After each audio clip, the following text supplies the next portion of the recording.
You don't hear my AC unit, do you? No, I don't. But rip that 5 seconds of silence. I just wanted to know. Like as I did it, all I hear is, "You don't hear the AC, do you?" No, honestly, hey, we're already live now. I'm too lazy to hit the stop button, so we're good. Okay. Hey. I don't know why I randomly did it. Yeah. I need a good intro for this. I'm trying to think. How should we start this off? You're the you're podcast champ, huh? Never mind. I just clapped my hands. That's taken. Damn it. You gonna do meme review? Done. We just That's our official start now. Every single time we do a podcast, we just gotta. Oh, you know what? We could get a pillow and just something. That'd be funny. Nah, I don't know. I mean, this is gonna sound sad, but I don't have a pillow in this room right now. What? Do you need a pillow? Don't take this the wrong way. I don't know how I feel about borrowing another man's pillow either. It's not weird, dude. That's not weird. I think it's kind of weird, man. Bro, what do you mean?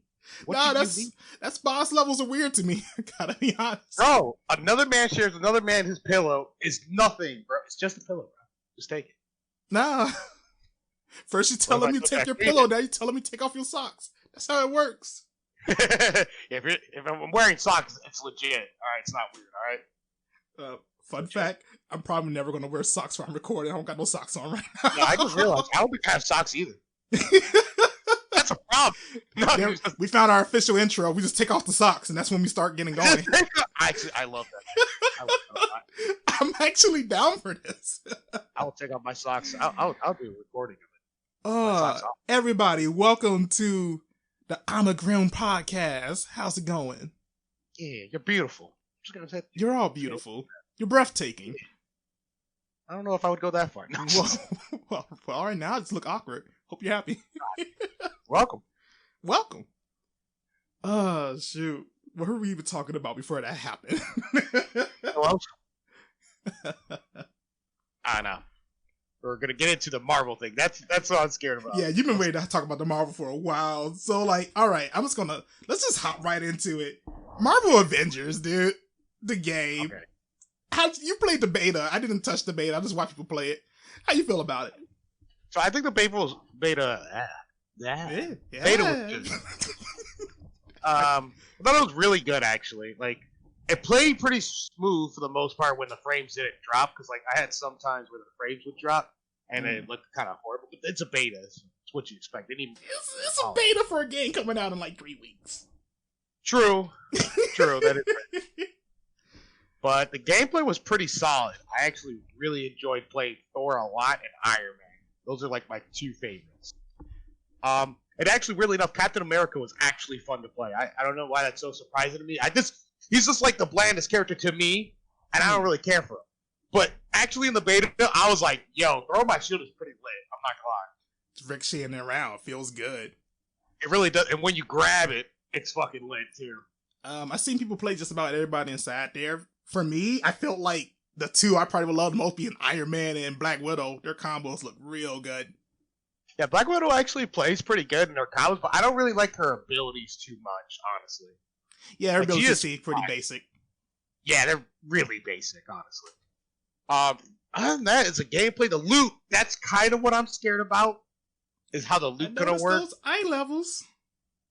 Yeah, I noticed that.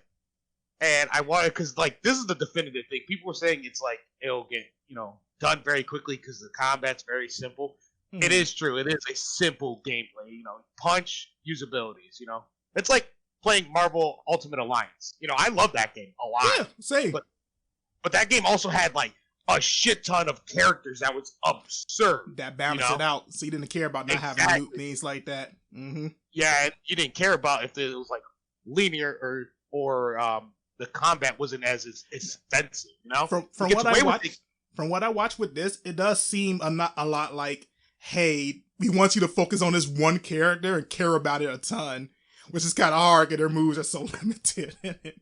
Yeah, exactly. It's I like variety is life. That's what I like. That's why I'm hoping that the loot actually changes how they play almost, See, I want that too, but I'm gonna be honest with you. That was a fear I had watching people like Young Yale go through it, where it's like the loot just seemed like it was a stat thing. That's exactly what I don't want, because then when I get tired of playing Iron Man so much, I'm gonna be like, well, I got everything I wanted. I got all the upgrades. I've been playing the high end stuff for a good minute. Now what else can I do? Just get your stats up. No, I want like whenever Iron Man goes for like a laser and it like beams, I want it to change how it is or something like that. You know, change be like, color at least now I'm shocked with it or some shit. You know, dude, like even if they didn't add like brand new effects and things like that to it, I'll be happy if they said, hey, we made it look a little bit different. You put on like this crazy chest piece on Iron Man. Now he has like, I don't know, some barbarian type armor instead of his Iron Man chest. I thought that would have been cool, but it doesn't feel like any of that's going to be there. It really does seem like it's just a number. It really does. Yeah, I think it's just going to be stat. The only thing I think it's going to be is like only elemental based, like Gamma, I seen, and I think that's the only one they showed in the beta. I'm pretty sure there's going to be more, but it's going to be only elemental stuff, I'm assuming. So it's like, okay, that doesn't really help out what I'm trying to go for. Those are and the biggest fear is the story, honestly. How good is the story going to be? So like here's my thing why I didn't think too much on the story. You know my opinion on the Inhumans and things like that already. You know how I feel about that. I like, there's a lot of the quests in the beta that are kind of fun. It's usually the ones that are pretty open, like the city one where you could like, I was Iron Man, so I was flying around shooting my beams. It was fun. But dude, like Iron the so small one. Oh, what now? I was gonna say Iron Man's so good. Iron Man's so good at that. Fun, dude. I love him. And that's like my biggest fear is like there's a lot of missions that are pretty cool like that, and then there's a lot that are too small. You can't move enough, you know? Mm-hmm. So like that, and like I want to be Hulk jumping around, place to place, having fun. It kind of limits you a bit in the demo levels anyway. Yeah, exactly. Because like, okay, this is just the beginning. I'm pretty sure there's gonna have a bunch of other missions, probably. I mean, I don't think we're gonna get like Battleborn, where hey, we did the best stuff in the beta. Oh no, that was so sad, dude. Because I loved that gameplay. Oh yeah, it has so good gameplay, which I was surprised. I thought I was gonna hate the gameplay. I actually enjoyed it a lot. Oh, that was before Paragon and everything too. Yeah, I miss Paragon. It's another good game, but yeah, when it comes to this. I mean, I'm still on the boat of I kind of want to get it, but I'm kind of leaning towards I kind of want to see like Angry Joe or somebody else kind of go through it first. No, that's fair. That's fair to be like I bought it right away because they had Spider-Man. I was like, I'm buying it. PlayStation. I'm gonna buy it, so there's no way I'm not going to. Oh man, yeah, no, I get that. Oh shoot! It's not looking like off-screen, split screen, huh? It gotta be all online. I'm pretty sure it's gonna be all online because it works kind of like Destiny too. I'm pretty sure you see. So I doubt it's co-op. I want to try to like come over that way. I want to like kind of watch you and Ryan play through it when you do. Yeah, I got you, man. Please be good. I hope they just took a lot of stuff we really wanted and just didn't put it in the beta. That's really what I hope on. Because like I was like in the beginning of the story, it was lit. I was like, this is awesome. Then it got to the second half where you have Kamala. I really didn't care for her character at all. The biggest fangirl, and it's just awkward because it's just like I'm in a comic area. I don't know. It just doesn't seem right when I'm the Avengers. We're like all Avengers up, and she's like being the biggest fangirl. I would probably be like that too. Like if I was there. But to me, if they're gonna do a character like that, just make your own character. Make your own character, put you actually in the role. I want the idea of, hey, it's this chick who's like, oh, she's supposed to represent us. And I don't like how she's representing us because I wouldn't even have that power. The elastic thing? I don't really care for those. When it comes to her specific too, again, like I said, I hate the Inhumans. So like the idea of like, so for me, that's kind of why I didn't say too much about it. Because in my mind, I'm going to always be biased. No matter what I say, I'm going to be like, I'm not going to like this out the gate. To be honest, you're a person who's never watched Inhumans or read any of the comic books, who try to watch the TV show, I don't like Inhumans. This is literally like, I watched the TV show. I was like, this is horrible. Maybe they just did a bad job on the, for the comics to the TV show. No, it's actually, I've read some of the stuff, and yeah, all their powers and all the characters, I was like, I hate this. This is not for me. if anybody's listening to this, who's an Inhumans fan, stop. Why? We have X-Men. Please stop. Stop. Don't give Disney the reason to stop giving me X-Men. I swear to God, if we get Wolverine in this Marvel game, I will shut up. I will shut up right now. I don't think it's happening, but I'll sell out. It's never gonna happen because Disney's like, nah, it's Inhumans now. So here's the thing: if they would have kept the same exact idea, like, oh, we want this character to be like a fanboy of like the whole Avengers and all this other stuff. Oh, flat out, it would have been if they would have kept the X-Men, it would have been like Kitty Pryde, who would have been amazing, phasing through walls and stuff. Yeah, her power is so good too. Mm-hmm. Yeah, that's like my biggest fear, because like I said, the first part of the story, I was like, this is awesome. Then we get to the second half, and it was literally super boring. I was like, yo, what happened? Because like you're Hulk, and I was like, okay, it got cool when you like fought Abomination, which is I guess he's an Inhuman. I have no idea. I legit don't. No, I think he's a Hulk villain actually. Oh, he's a Hulk villain. Well, we fought him, and I was like, okay, this is pretty cool. This is a fun fight. I'm down for this. But it took a good while for you to get there, because all of it was pretty stale and boring. Yeah, that's what scared me for sure. That's a big eel for me, man. Yeah, that's why I was like, that's a big oof. If there was a time to impress me and keep the story lit, that would have been it. Because you could have just gave me that first one, and I probably wouldn't even say anything. That second part was ill. So, me and you normally like to rate stuff to say like, hey, I'm feeling like this, I'm feeling like that. You know what? Just to be that guy since stuff ain't coming out yet, to put you on the spot, just two options. Hype for it or not hype for it? I'm gonna say I am in the middle. Hype for it or not hype for it? It gotta be one or the two. If I'm being 100%, if I had to pick one or the other, I probably would say hype. Yeah. And the reason for it is because of the character. If I had to pick one. The characters are gonna make or break that game. 100%. Oh, 100%. That's how I see it too, because that's why I was just like, PlayStation, and I feel bad for anyone who's playing it on Xbox or PC. No Spider-Man. Wow. No Spider-Man for you, because Sony is this is our only exclusive. We need this. We need this right now. Dude, that's so bad. And yeah, see, I like the idea of exclusive. I'm not gonna lie, but a whole ass character. Exactly. I don't like the idea that it would be different if this Marvel game was only going to Sony. It'd be totally. It was different. A PlayStation exclusive game. Well, it's a PlayStation exclusive game. There shouldn't be any reason not to have it. Exactly. But it's different when everyone is getting the game, right? Mm-hmm. And everyone who's going to be playing is not going to have one character.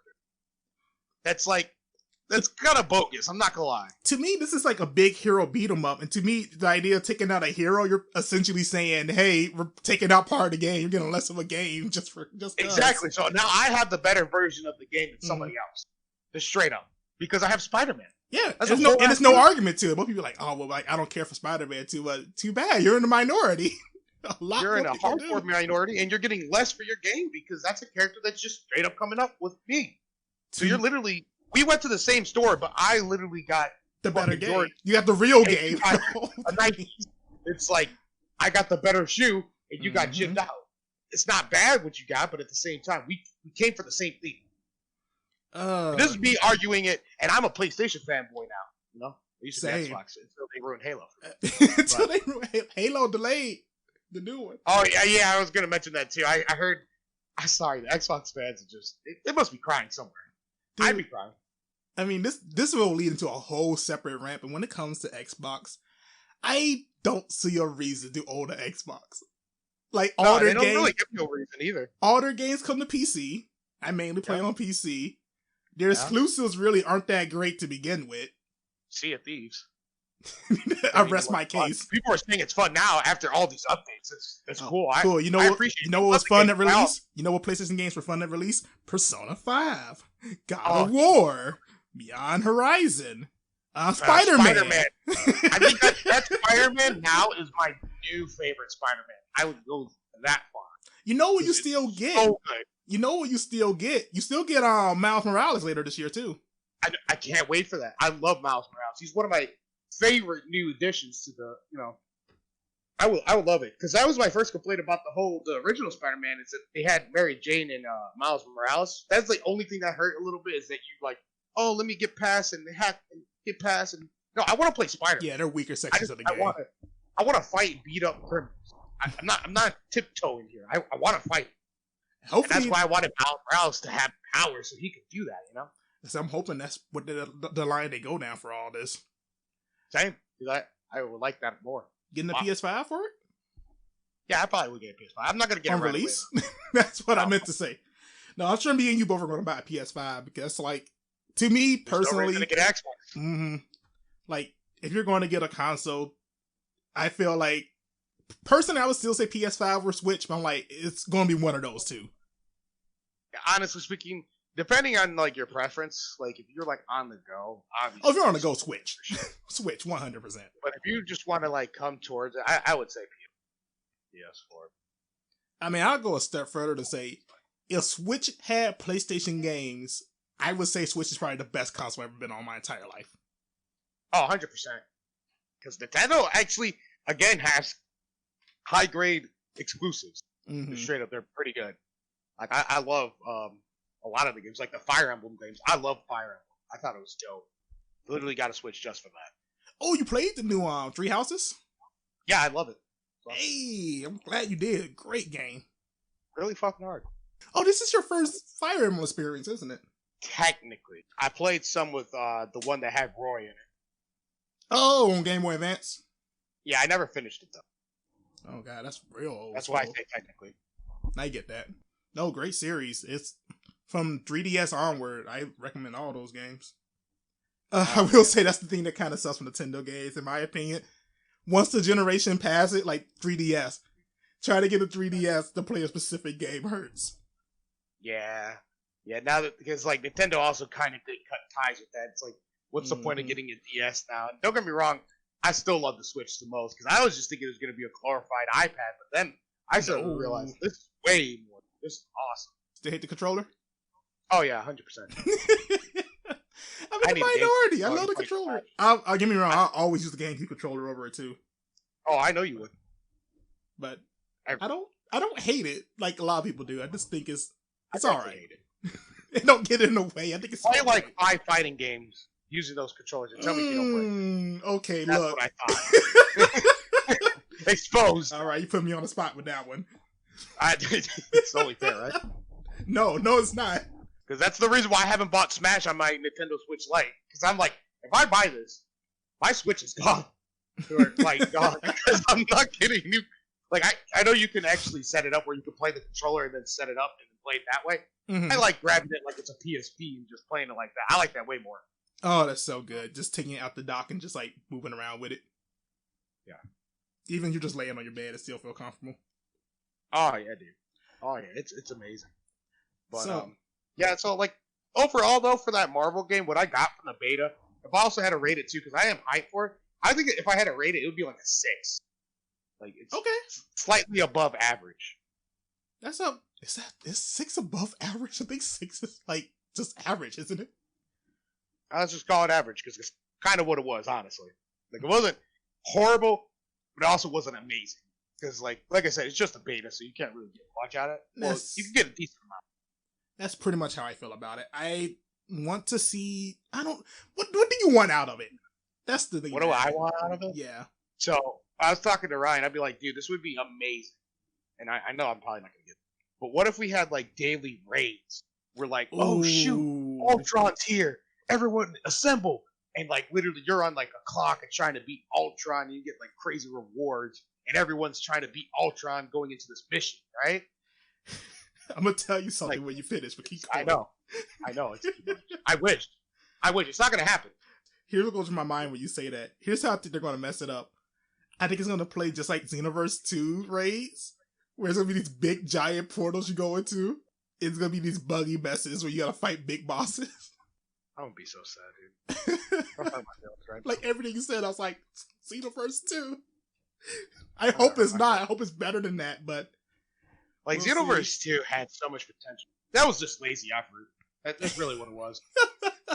Let me copy and paste what was good, bring it here, add a couple new things. That is it. I'm done. Like I'll say this like, as somebody who didn't play the first game, I thought it was okay. Oh, 100%. If you didn't play the first game, it was awesome because all of it's new to you.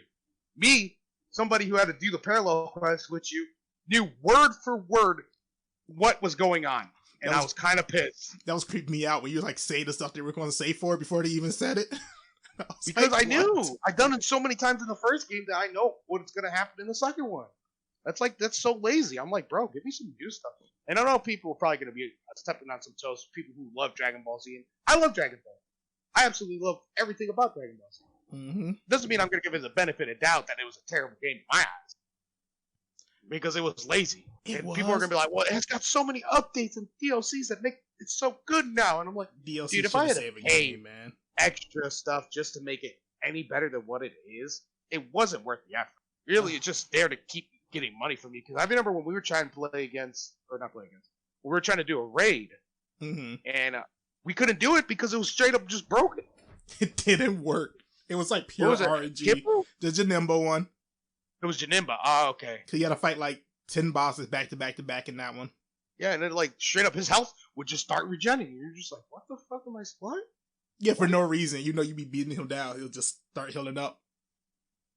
Like, is this a part of the game? He's just like. Then he'll do unblockable ultimates. Yeah, it's like, what in the world? It's ridiculous, honestly. Yeah. I don't know. And then the other big thing I hate about it is, like, if you weren't saying, you weren't. You were saying you weren't playing the game. Just playing the simple. You ain't shit. I wanted to play the Frieza race, which I loved a lot, and Super Saiyans are just overpowered.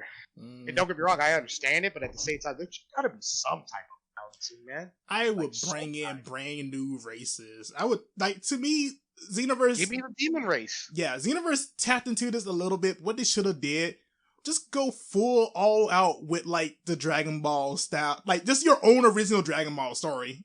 And just go with it. I'm positive fans will love that. 100%. And, like, another thing is, like, there's, like, a bunch of races that you could pick from. Like, androids. Just have androids. Who cares? What? You'd be like, you get the transformation, like, when the Android 13 turned into where you got that'd be stuff. cool. You got more beasts. Yeah, you just build yourself up. That should be really cool. Yeah, exactly. It's like, another good one would be, like, the Supreme Kai race. Fuck it. The other one, for no reason. Make them get buff. Exactly. That'd be actually kind of cool. I want to be buff, boys. No, it was like a lot of stuff they could have done with it. They just didn't.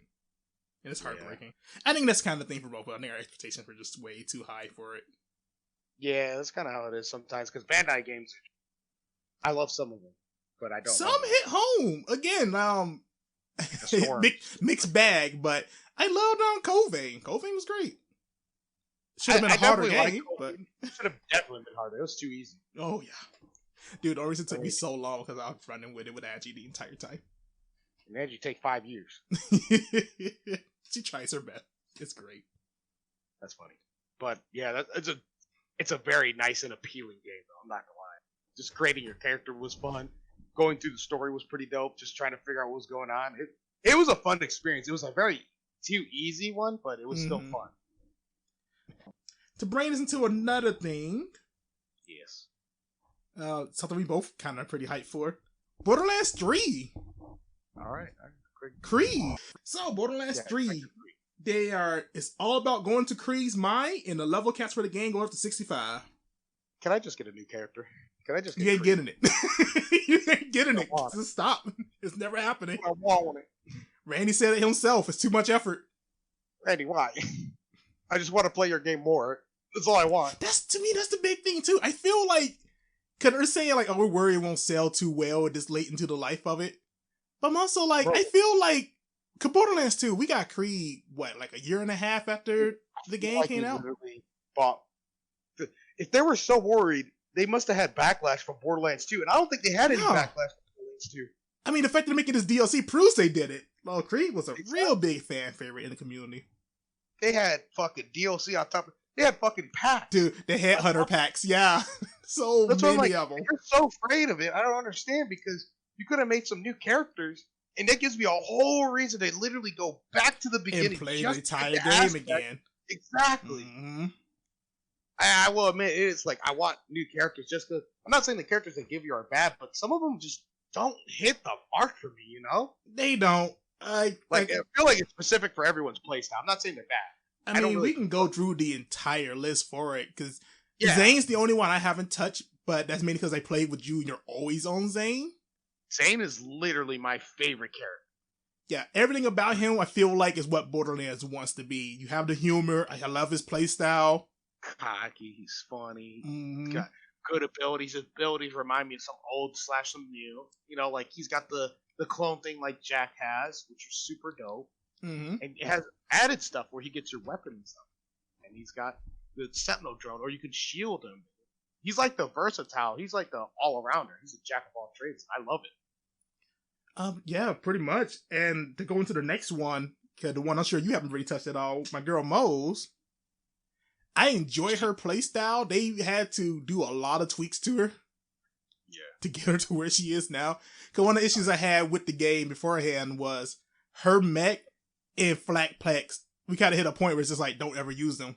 Where are you using them? Let me hit this enemy for like 20 damage when they have over like millions and millions of HP. Oh, and it got better over time. Were you around for the whole like fire skag buff? No, I wasn't actually. So they it actually was, in my opinion, kind of a glitch, but nobody wanted to tell them that. What they did for Mayhem, it had these modifiers added like secretly in the game to say like, hey, this skill is like times 10, times 100, or in Skag's case, times 1,000,000. And oh, Jesus Christ. What the Skag did was, hey, it takes your damage and multiplies it by like 4 with fire. And you get a class mod to multiply that by 8. I won't lie to you, one-shotting stuff with Moles using the mech was the best thing ever. Yeah, like I seen you play her. I never played her at all, but I kind of want to. But it's just like she has some quirky things. She has some quirky things. Like, I don't like her personality at all. Her personality's bad. She is like, I played all the characters now, except for Zane. I played all of them. I will say she has the most boring, straight-faced personality. Period. Like, it's just too serious. And, like, at least Axon, it's weird because he was, like, cringy. Axon was just pure cringe. It really was. It was funny, though. It was great. I know the community normally hates Axon, so I know we're, like, kind of in the minorities for this. But, Axon was funny. It was I think they really hate him because he's just not viable. And, like, yeah, that's the main reason why. He just can't, like, compete with the other characters. Exactly, which is kind of sad because I think he was a cool idea. Yeah, because he like remind me of Roland, and I love Roland. Roland was my favorite. And that's kind of why I went to Mose. I feel like Mose like the next evolution of that. We went from like the stationary turret to like the turret bases, and now we got a full on mech. Which was super dope. It's just again her personality does it. I will say this in the DLCs, especially the third one, some of her dialogue is just fantastic. Which she should have been in the base game. Yeah, I feel. But like I'm pretty sure it's gonna be. I think they realized that too. I think that's the reason. Mm-hmm. To be fair, a lot of people were saying that the humor for Borderlands 3 Forum in general didn't really hit. Yeah, I know people were kind of like, I thought it was pretty good. I actually laughed the good majority of the game, honestly. But that shit was funny. Same. I can't think of too many times I wasn't really laughing out loud, but it's more so because of like the side quests and the random things that happened in the game. Yeah, the side quests could have been better for sure. I feel like I had most of my laughs from the side quests, honestly. Some of them like actually legit broke me. Some of them were pretty funny, like the whole like Tommy Wiseau one. It'll kill yourself one. Weapon, yeah. And then the weapon talks shit about you. I thought that was kind of funny. Hey there, super fan. Yeah. I actually like the villains too. I don't know how people felt about the villains. I thought people hated the villains. I'm on the boat with you. I think they're fine. I don't have no issue with them at all, really. I think the real problem came from there, or stemmed from there, was that they're trying to compare to. They're trying to compare to Jack. He's literally one of the best villains ever. You know, it's like me comparing other villains to Final Fantasy. I'm gonna love Sephiroth, but no one's gonna be like Sephiroth to me. Mm-hmm. I think that's kind of the big thing too. I do feel like, because here's the thing: we had Jack as a villain for how many times, over how much stuff? Tales of the Borderlands, the Borderlands 1 remake. They found a way to like add Jack into it.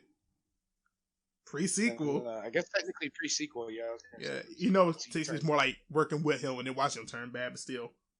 Yeah, but it still involves him, though. So I feel like this really wanted to get away from that. And I will say this, too. the Calypso twins, they're nothing like Jack.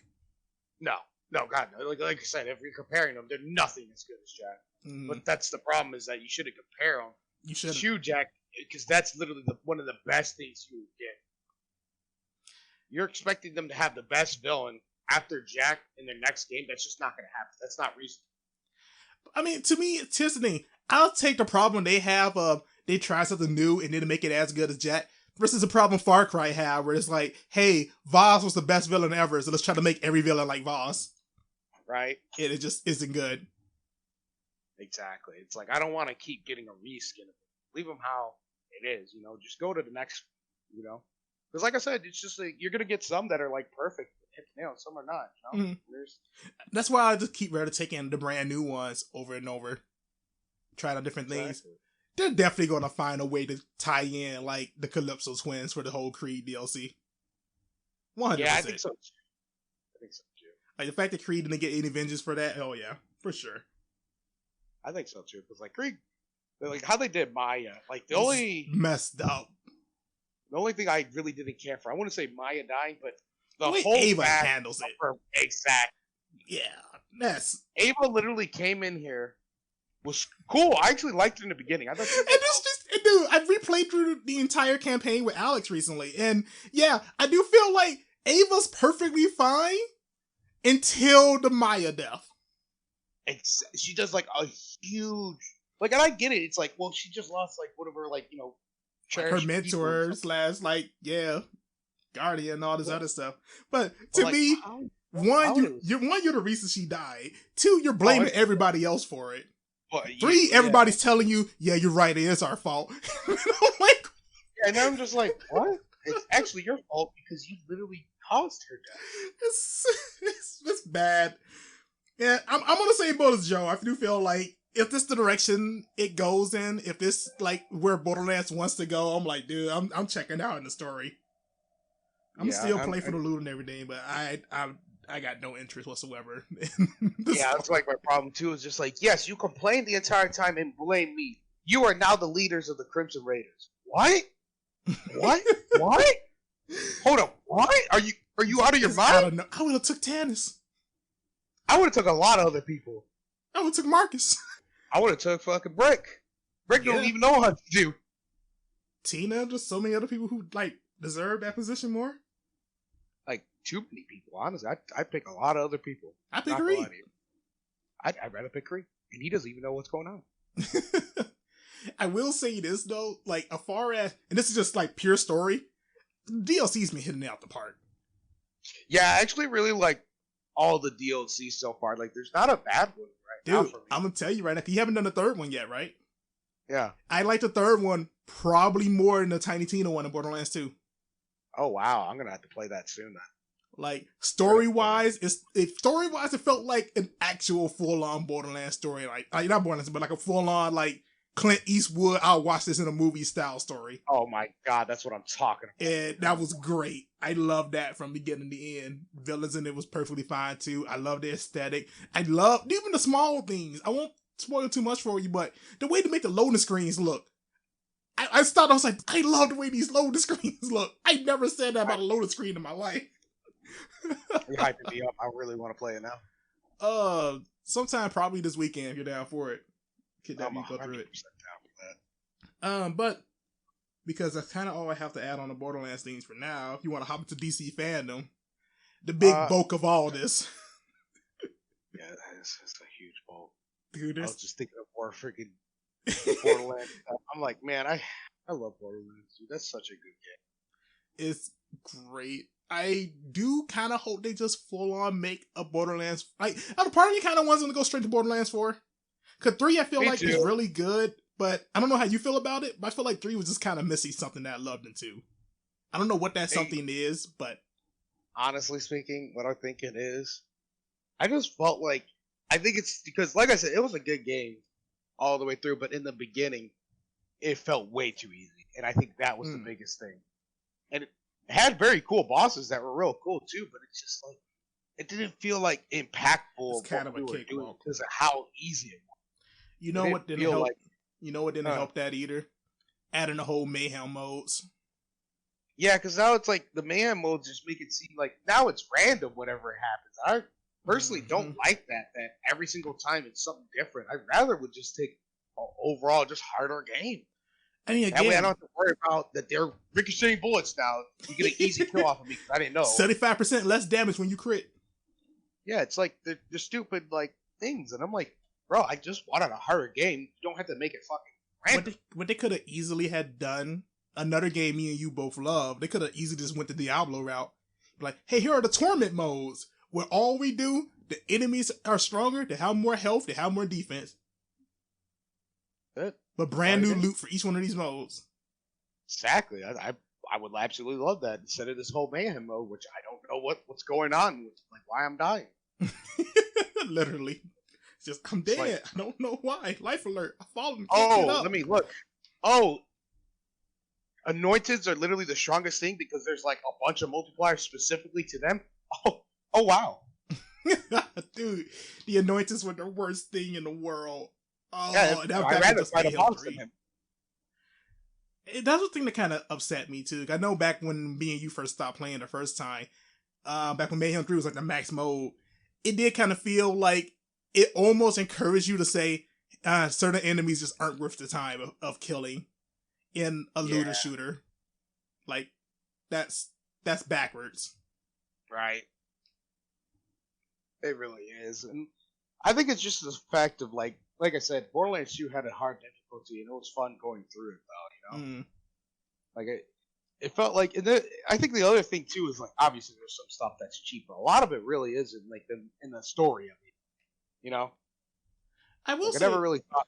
I will say this too though, as far as like the difficulty of Borderlands 2, a lot of it comes from Ultimate Mode, and Ultimate Mode grew on me after a while. Just because it kind of was all it really was, past like normal difficulty stuff. Yeah. But at the same time, I do feel like Ultimate Mode was kind of going to the wrong direction a bit, where you legit had to do like one specific build for your character in order to actually just live in the mode. That's true. That is very true. And if your build wasn't good enough, you're basically SOL. Mm-hmm. Yeah, I definitely feel you. And the other thing I want to get back into the Borderlands 3 thing is like, I don't really know how I feel about the mods, you know, kind of dictating kind of how your build is going, even though that's kind of, I don't know how I feel about it. You know, the class mods. I was kind of already going to do that, but at the same time, you're like kind of forcing me so I can't make multiple builds. It's this weird thought process, you know? On paper, so it's a bit of a 50-50 for me. You know what they could have had done that I think might be asking for too much? I don't know. I would have liked to say, hey, you can have all the stats from this class mod, and you would turn off the class mod special effect. They can choose you want to have it on or off. Yeah. Because as it currently stands, I hate the idea of, hey, I'm playing this character, I'm going for the specific things in my skill tree, and the only class mod I can get completely changes my entire playstyle. Like, my modes, I know the best ones I play her the most. I get like Rocketeer, like, oh cool, I needed these 3 mods inside here, but now if I get on my bear, I lose the entire cooldown because of this ability with the class mod. I can't just hop in and reset it. Negates whatever you were originally, like my Zane one, which was mainly about doing clones. I got a mod in the newest DLC where it's like, kill skills, do this and this and this, and I'm like, what? It just flat out was just better than what I was having. Now I have to run kill skills. It's not bad. I like the playstyle. It's pretty fun still, but the fact that I had to change it entirely is kind of like make it work. Exactly. I do feel like, and I feel like it got kind of better with this. I don't think there are any class mods in the third DLC, but in the first and second, I do think they made it a bit better by just adding class mods as, hey, no matter how you look at it, this is just flat out a better thing. Like Green Monster on my mode, which is, hey, all your explosions have extra corrosive damage to them. That's great. That's not changing my playstyle in any type of way. It's just giving me more. I still like the game, but like, it is. Yeah, it's great. It is. But I think it's just all that stuff that piles up that makes me kind of hate it. I think that's the real reason. It kind of like Borderlands 2, it's got one big one, but you know what it is, and you can kind of do it. Honestly, I feel like Borderlands 3 almost kind of goes down the pre-sequel route for me. Not that I think it's like bad like pre-sequel or anything like that, but it's like, I love the idea they was going for. I love how they did the characters. I just wish it was instead Borderlands 2. Me too. I think it's like, how I felt with the pre-sequel is that I wish I had these characters inside Borderlands 2. Yeah. I hate the story. God, I hate to say it, those still my favorite characters in all of Borderlands. Yeah, honestly speaking, if Krieg wasn't my favorite, it immediately beat Jack from pre-sequel. That was like one of my favorite. The only melee character I ever loved. Athena was a really good one too. I like that. Like, what's that? You down? Let me throw my shield at you and pick you back up. I like that combo we did where you're like, shoot my shield. What? Yeah. Shoot it. Just start. And then I just yeeted the shield and it just took a lot of health. I was like, sweet Dude, Jesus. It's so good. And it's so much fun in there. They're just in the wrong game. Yeah, exactly. It's because pre-sequel had the problem that we were talking about. It's like, it's just way too easy. But the characters are literally perfect. The problem with pre-sequel is, I hate the location. I hate the story. I hate how short it is. I hate the loot. I hate the loot too. Yeah, I was about to say the same thing. I was like, the loot actually felt like it didn't do nothing, really. And then she brought back the same weapons, but she gave a cryo element. Yeah, and then the laser weapons are actually pretty useless. They actually suck. They're bad. They're really, really bad. And then on top of that, they completely killed fire in that game, which was funny. Oh, yeah, they really.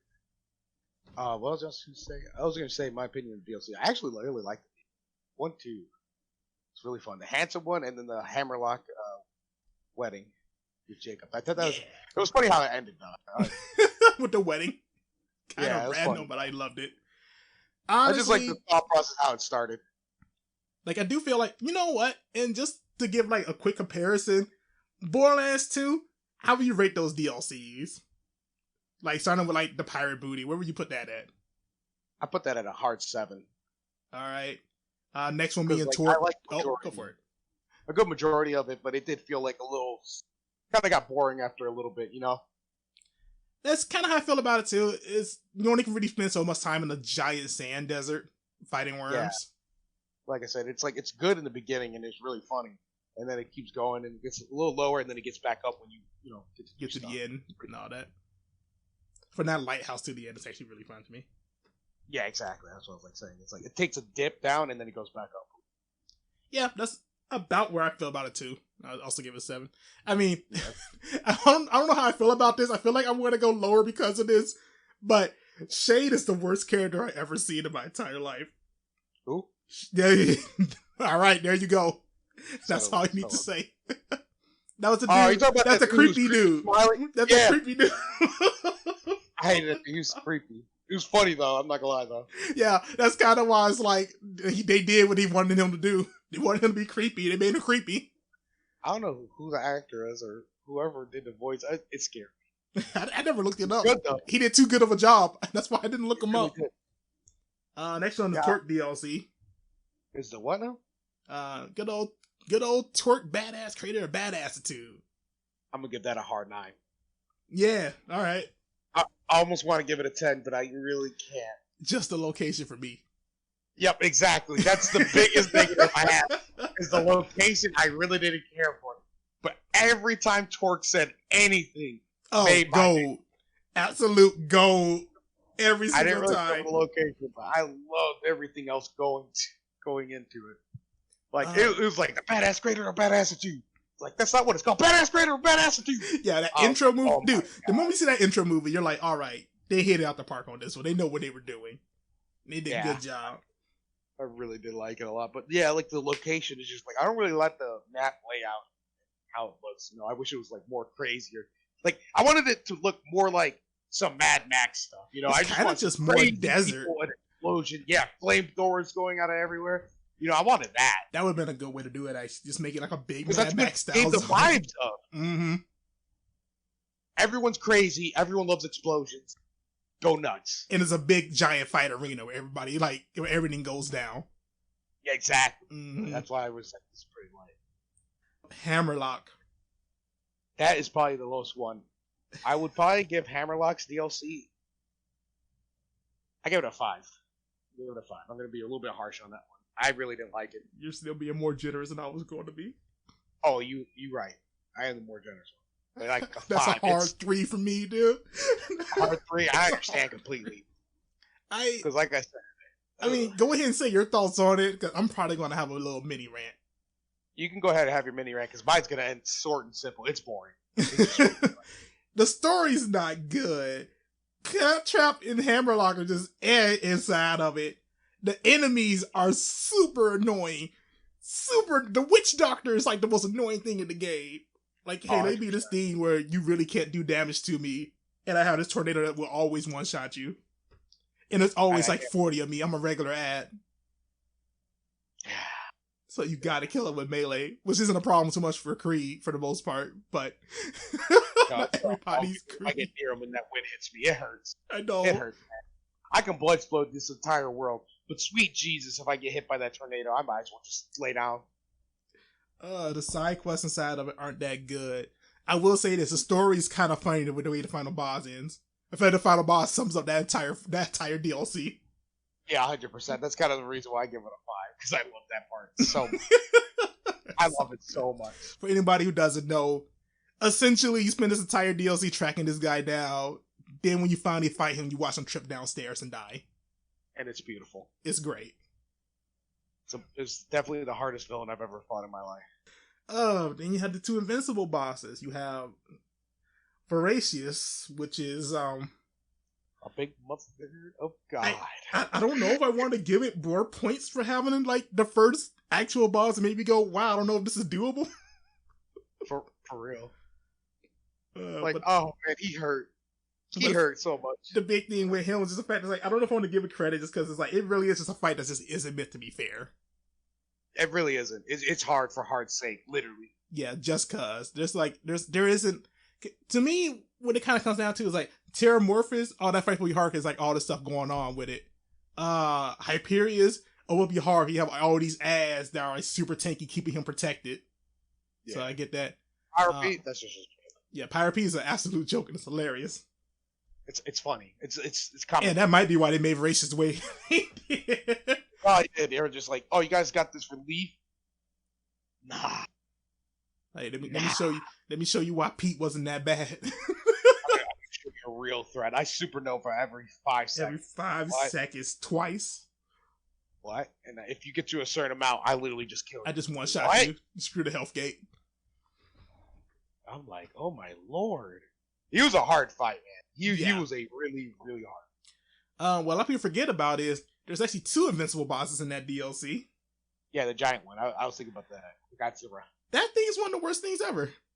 It's not hard. It's just annoying. I'm a giant. It's with Final Fantasy 15 with the Adamant toys. It's just boring. Yeah, pretty much. It's just, hey, are you ready to spend the next like 3 hours shooting this one thing? Well, here you go. Yeah, I don't. I have no love lost for a Hammerlock DLC. Screw that one. It's actually Alex's favorite DLC for Borderlands 2. If you want to. What's wrong with Alex? Yeah, if you want to track him down later. I'll track him. Always fun. And then we got the big boy, Tiny Tina. That's an automatic 10. Automatic 10, easily. It's funny. Mm-hmm. It's so much deals, like so many deals. So much content in it. So many side quests inside of it.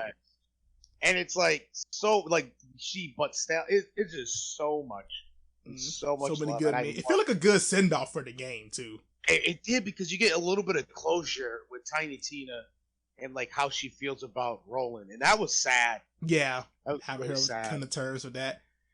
That's something else it did too of really good, hitting you in those beat moments when you needed it. It was a really good game. Dude, absolutely great loot inside of it.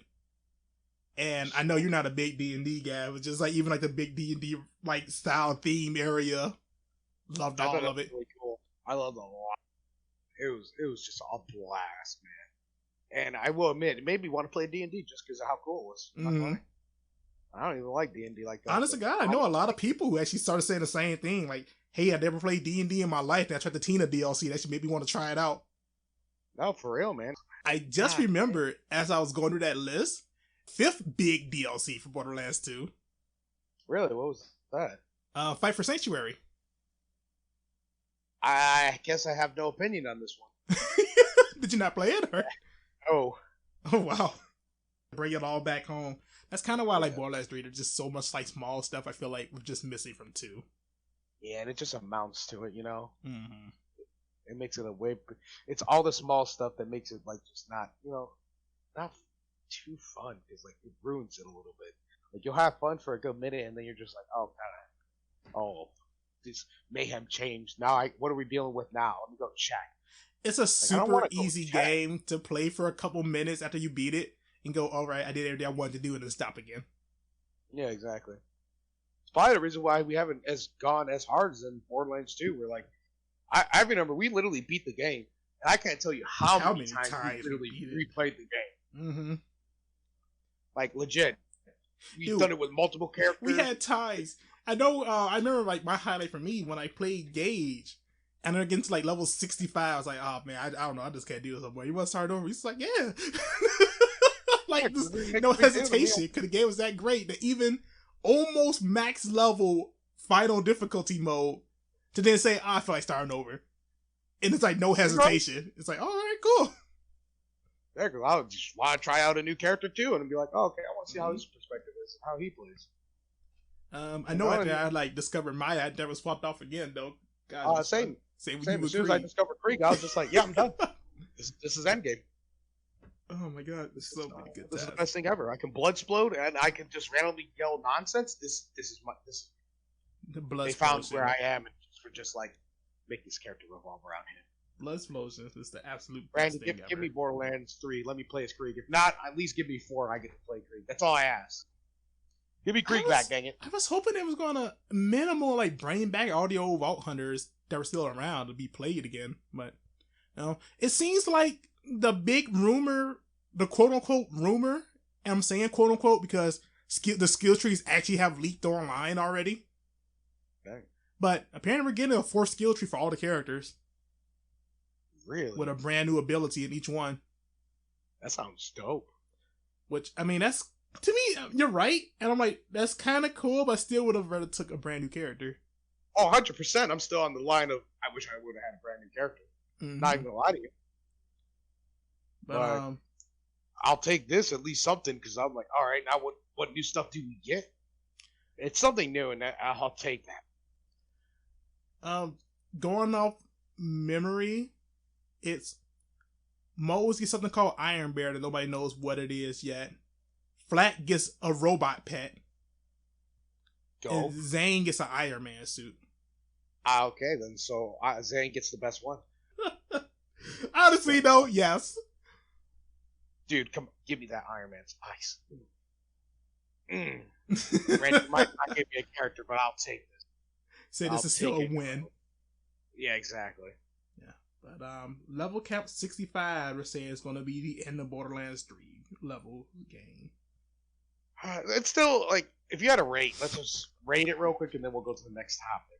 Okay. What would you rate Borderlands 3? I'm going back and forth between 7 and 8. Why do we have the same wavelength? Because I was thinking 7 or 8. I was kind of leaning towards the 8. I'm not gonna lie. I'm leaning towards 8 just because I'm thinking about the DLCs. And dude, that 3rd DLC, I had such a good time in it. That like I can't like that. To me, that one DLC made up the entire game. And I like the other 2 DLCs too. Like, you know, you saw me losing my mind for Love and Tentacle. That one was a really, really good DLC. That was really good. That really 3rd DLC, again, I didn't say I thought I'd ever say this for Borderlands 3, but I think I like that DLC more than Tiny Tina's. That's crazy. I gotta play this. I really do. Because that sounds nuts to me. Like I said, the hub town they give you is my favorite hub town in all of Borderlands. The quests they give you are freaking amazing. I love the fact that he added like a Wild West bounty system where you could track down criminals who are part of this big criminal network. That sounds awesome. Like, I can't wait to play this. It was great. This weekend, I said you're down like Saturday. Oh, for sure. Besides that, I mean, that's pretty much it. I don't got a whole lot more to add. Borderlands 3. I think you already know my rating is going to be an 8. If I count DLC, 100% an 8. Yeah, okay, I see. If you're not, you're counting a 7. Which, that's fair, honestly. We're being honest. Yeah. Because, like I said, it definitely did have a rocky start. It was still good, but it definitely had a rocky Cause again, let me lie to you if I didn't say like, oh, did you not like your first time through it? Oh no, I loved it. I definitely did, but it's like the aftermath of it. I will admit too, I also have like, I feel like at this point I played through the game more times than you have. I think I done like 6 full playthroughs of it. Yeah. Right, for normal to True Vault. I'm crazy, man. And I am. And I will say this, as I play it more and more, I go, I hate Eden 6. Jacob's Planet. Yeah, that was I hate boring. that planet with a passion. I hate that planet, and then I kind of don't care a lot about going to Pandora the second time. Yeah, I was thinking that too. It was like Pandora was actually kind of boring. And doesn't help the fact that then you go to like this brand new alien planet, and it's like nothing there. It basically feel like a blue Pandora. Yeah, that's pretty true too. Yeah, so it's like a big triple whammy at the end. I feel you 100%, man. Like I said, it was definitely a good game, but it definitely, like I said, it was missing stuff, man. It was missing a lot more stuff than I'm pretty sure we were thinking of because it just amounted to so much. It really did. Which is crazy because we definitely had high hopes for it, but at the same time, they were there for, It's like, don't get me wrong, it definitely still delivered for sure. I think it did. Now, was it the best? No, but at least it wasn't pre-sequel. At least it wasn't pre-sequel. Oh, you can ask me like, oh, which one do I like more, 3 or pre-sequel? It's 3 without a heartbeat. Oh, 100%, because pre-sequel is bad. That was a hard to swallow pill because of how great the characters were, but how everything else, like all the story, everything, side quests, boring. I had times I wanted to like try to fight through how much I hate it just because I love the characters in it that much. But it's hard. Oh yeah, I can't. It's definitely hard, especially when the game first came out. We're like, oh yeah, you can't replay any bosses. What? You couldn't refind bosses in a looter. How am I supposed to get the loot? Like, oh, you either use the grinder or you hope to see it in the vending machine. I'm like, what? Why? What do? What do? And that's kind of why. And this is a good segue for you. The first thing on the list, Batman Gotham Knight. It looks so good, though. It looks so good. Please don't be mad. I wanted this for so long. Dude, I want to play as Red Hood. The only thing I would say out the gate that worries me so much in it is that it's being made by the B team or Rocksteady. 100%. And I know the only game they made, I think, was Arkham Origins. That's it. Supposed to be his favorite. I mean, favorite worse. Because of how it started. I know you played all Origins. I think you said like you enjoyed it for the most part, right? Yeah, I really liked it, especially the Deathstroke fight. That was awesome. I will admit, I know the game. It's obviously because you played through it on my PC. I know it got better over time, but I know like on release, it was like Fallout 76 before Fallout 76. It was like a really buggy mess. Yeah, exactly. That's why I was just like, so that's definitely a thing to really keep in mind is that maybe the game could be good after all the stuff that happens. But dang, I really want it to be good out the get-go so we can start getting more and more, And give me more back characters I could play, please. And that's kind of my thing with this. I feel like there's no way to mess this up. And that's why I get worried about them messing this up. Exactly, I need this. I need this. But for those keeping track at home, Batman Gotham Knights. Batman's supposedly dead. How you feel about that out the gate? He's not dead. I don't know what you're talking about. Don't listen to him, audience. He's not dead. Over. He's just sleeping. Over. He's gone. Nah, man. Except a goodbye video that probably was planned. He had it planned. He's been planning for 5 years. No one could stop him. Nah, he ain't playing good enough. That's how they got him. Okay. We're doing Court of Owls inside this. Well, it sounds cool, actually. You know anything about the Court of Owls at all, or no? Not really. Absolutely nothing except that they were here when Gotham was made. That's all I know. Pretty much. New 52 had a lot of bad stuff in it, but everybody loved the Batman stuff, and the Court of Owls was the first Batman story, and everybody loved it. I'm not surprised. Everybody loved it, minus one thing that I'm gonna add this in. And audience, this is for you too. Possible spoilers for the game. Continue. Because I feel like with them doing Court of Owls and considering the subject matter for the game, do you want me to go into this before I say it? I want to know. Tell me. So, for the storyline for Court of Owls, there were 2 Bruces. Oh, is that the Hush? No, not Hush. Not Long Halloween. We'll get into that later. But there was Bruce. Apparently, he had like an actual like I don't want to say twin brother or anything like that, but he had like you find out Bruce is adopted. You find out that his parents had a miscarriage, and you find out that hey, they actually didn't miscarry. They actually had the real baby, and was just taken away from him. That's crazy, actually. Oh Jesus Christ! He more or less went through everything to try to like the face of reconstruction, and all this other stuff, to kind of become a better version of like what he thought he should have been with Bruce Lee and Batman. There's a really good storyline. You haven't like checked it out, strongly recommend. But I wouldn't be surprised because at one point in time, everybody do think Batman's dead, and then you find out like, oh no, Batman's alive. They're just using him as like one of these owls. That's kind of what I was thinking it was going to happen too. Because I remember that a little bit of the Court of Owls you told me is that they were, I think it was Dick Grayson actually had like something in his mouth or something that could mind control him or something like that. Mm-hmm. Like in his tooth. It was in his tooth. Okay, yeah. Yeah. And like all of it was staged because of the Court of Owls, just so they could use him as an assassin. But Bruce got to him first, and that's how he became Robin.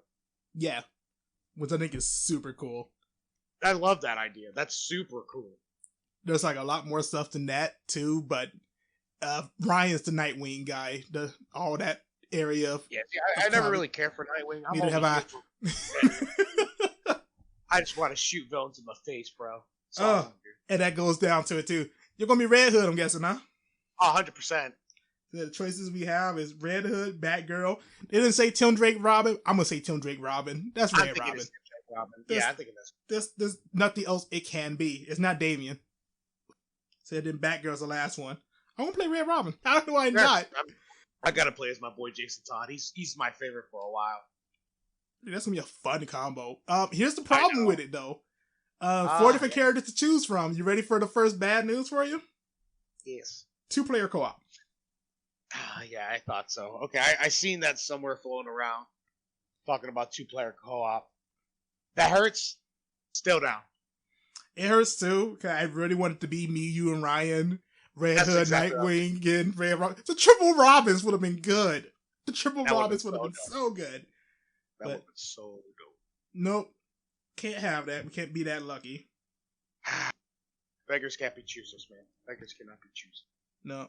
The numbers popping up on people's head really makes me think it's going to be a looter-style game. I think it is, too. That's what I've noticed. And if you notice, too, Mr. Freeze was also having affliction on him, too. Oh, he had a status effect? Uh-huh.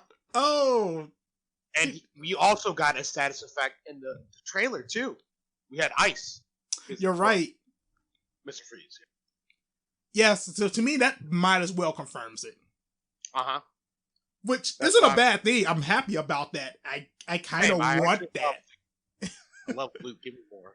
Yeah, I said looter games is kind of our life, if you didn't notice from the last 40-minute Borderlands discussion. Hours. What the heck? I know, right? Dude, honest guy, I put down the Borderlands one. It's like a small thing. I didn't think it'd be like the longest one we had so far. That was great. To be fair, though, we love Borderlands. Oh, yeah, we do. And I'm hoping this will be our big one, too. Coming in 2021. It's got the night. So, like, just to break it down, what I think right now is like, man, that looked good. Looks real good. Like, just looking at, like, when Batgirl was on the bike, just going at it, I was like, bro, this is awesome. The other thing that's scary fresh too is the other thing that we're talking about, the 2-player co-op, right? Mm-hmm. When do we go in? Do we go in up the get-go? Like, hey, me, you, let's lobby, we're in. Or does it work more like, hey, I'm in this part of a mission where I can get somebody? Oh, you think they're going to Devil May Cry it?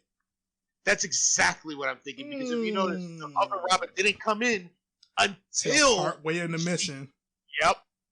So, and this is me putting like a few words in your mouth, but I just want to see, do you basically thinking it's going to be like, hey, we all have our separate missions with each one of these characters? If the two missions like meet up, you could join up type thing? That's what I'm thinking. I don't know if it means, each character has their own different mission and they meet up. But I think it's going to be more or less like whatever character you pick, we all have to fight Freeze. But you're now at this part in the segment. Now you can get somebody to join you. I hope not. To me, if not. that is the case, why say 2-player co-op? That might as well not even be multiplayer. Like, I want to be roaming around the city with you. Yeah. I want to be like jumping around, ziplining while you're like over there flying and stuff. That'd be awesome. Does Red Hood have a zipline? He might. I actually don't know. I think he actually does because he can't fly on. Yeah, obviously. He'll fly with his bullets. Although apparently Robin can teleport, so I mean, who knows? That was awesome. That was really cool. Like I said, I wasn't sold on Red Robin before. Just, Right, that looks cool. I really want to see more Red Hood. Obviously, they didn't show anything for Red Hood or Nightwing. I was so mad. Well, let's be honest. And even though I give Nightwing hard hate, let's be honest. Those are 2 favorite characters for everybody right there. Oh, 100%. Yeah. So obviously you want to say the best for last. Oh, yeah. Like I said, it looks so clean and so pristine. But at the same time, it also scares me, too, that the fact that the B team is making it. Because I'm like, oh, man, I wanted this for a while, right? Yeah, me and you both. I've been wanting a good DC game. And don't get me wrong, Batman is like definitely one of my favorite heroes. But I just wanted something a little bit different because we've already had the Arkhams, Mm-hmm. We have all the Arkhams in the world. I just want to try something different. I want to play the other characters. The other characters in the Batman universe, or just in general for like DC? The Batman universe and in general too, though. Because I would love to play a game that revolves around Flash. I don't know how you would make it, but that'd be awesome. Flash only has speed, so what is your game going to revolve around? Mm-hmm. Like you just being super fast and racing people, basically, and fighting them. It's like you really have to think that through because it could go both ways. It could be really good, or honestly, really bad. It's going to be really bad because that's a hard premise. It's so really easy to mess up than it is to get good. Yeah, especially like Superman. Like, what do you do to make it like you don't want to make it too difficult, but at the same time you don't want to make it too easy because and people are going to be like, well, Superman has all of this. How do I make it? Mm-hmm. But that's kind of why I get afraid when they go into the reverse, which I won't lie, we got to Gotham Knights a lot faster than I thought we would. But Suicide Squad kills the Justice League. Well, to be fair though, Gotham Knights we only showed like a bit. To be fair. I mean, you say that, but watch us be on this for like an hour, dude. That's true. That's very true. So this is being made by the actual A-Team. This is being made by Rocksteady. So I think this is going to be awesome. I will admit, I watched the video of Angry Joe. I am kind of leaning towards that a little bit. Oh, why does Superman always have to be bad? This is like, how many games now that he's been the bad guy? Like, it's a lot. Games and everything else. No. From the freaking... No, you don't think so, dude? Like, look at the movie, dude. Batman v Superman. Superman's the bad guy, or supposed to be. Really, it felt like Batman was the bad guy. I felt like Batman was bad more than Superman. Going around shooting Batman was people. literally in there killing people. Yeah. I don't feel like get me wrong. Anytime we have something that's Superman related, it is normally he's on like the wrong side. But at the same time too, it's kind of hard to. It's like we made like a One Punch Man movie. It's hard to say, hey, this is going to be super interesting when I know at any point in time the main character can just end this. That is true. You have to have villains that are like way above in order to do stuff like that. Exactly. And unfortunately, there's not many.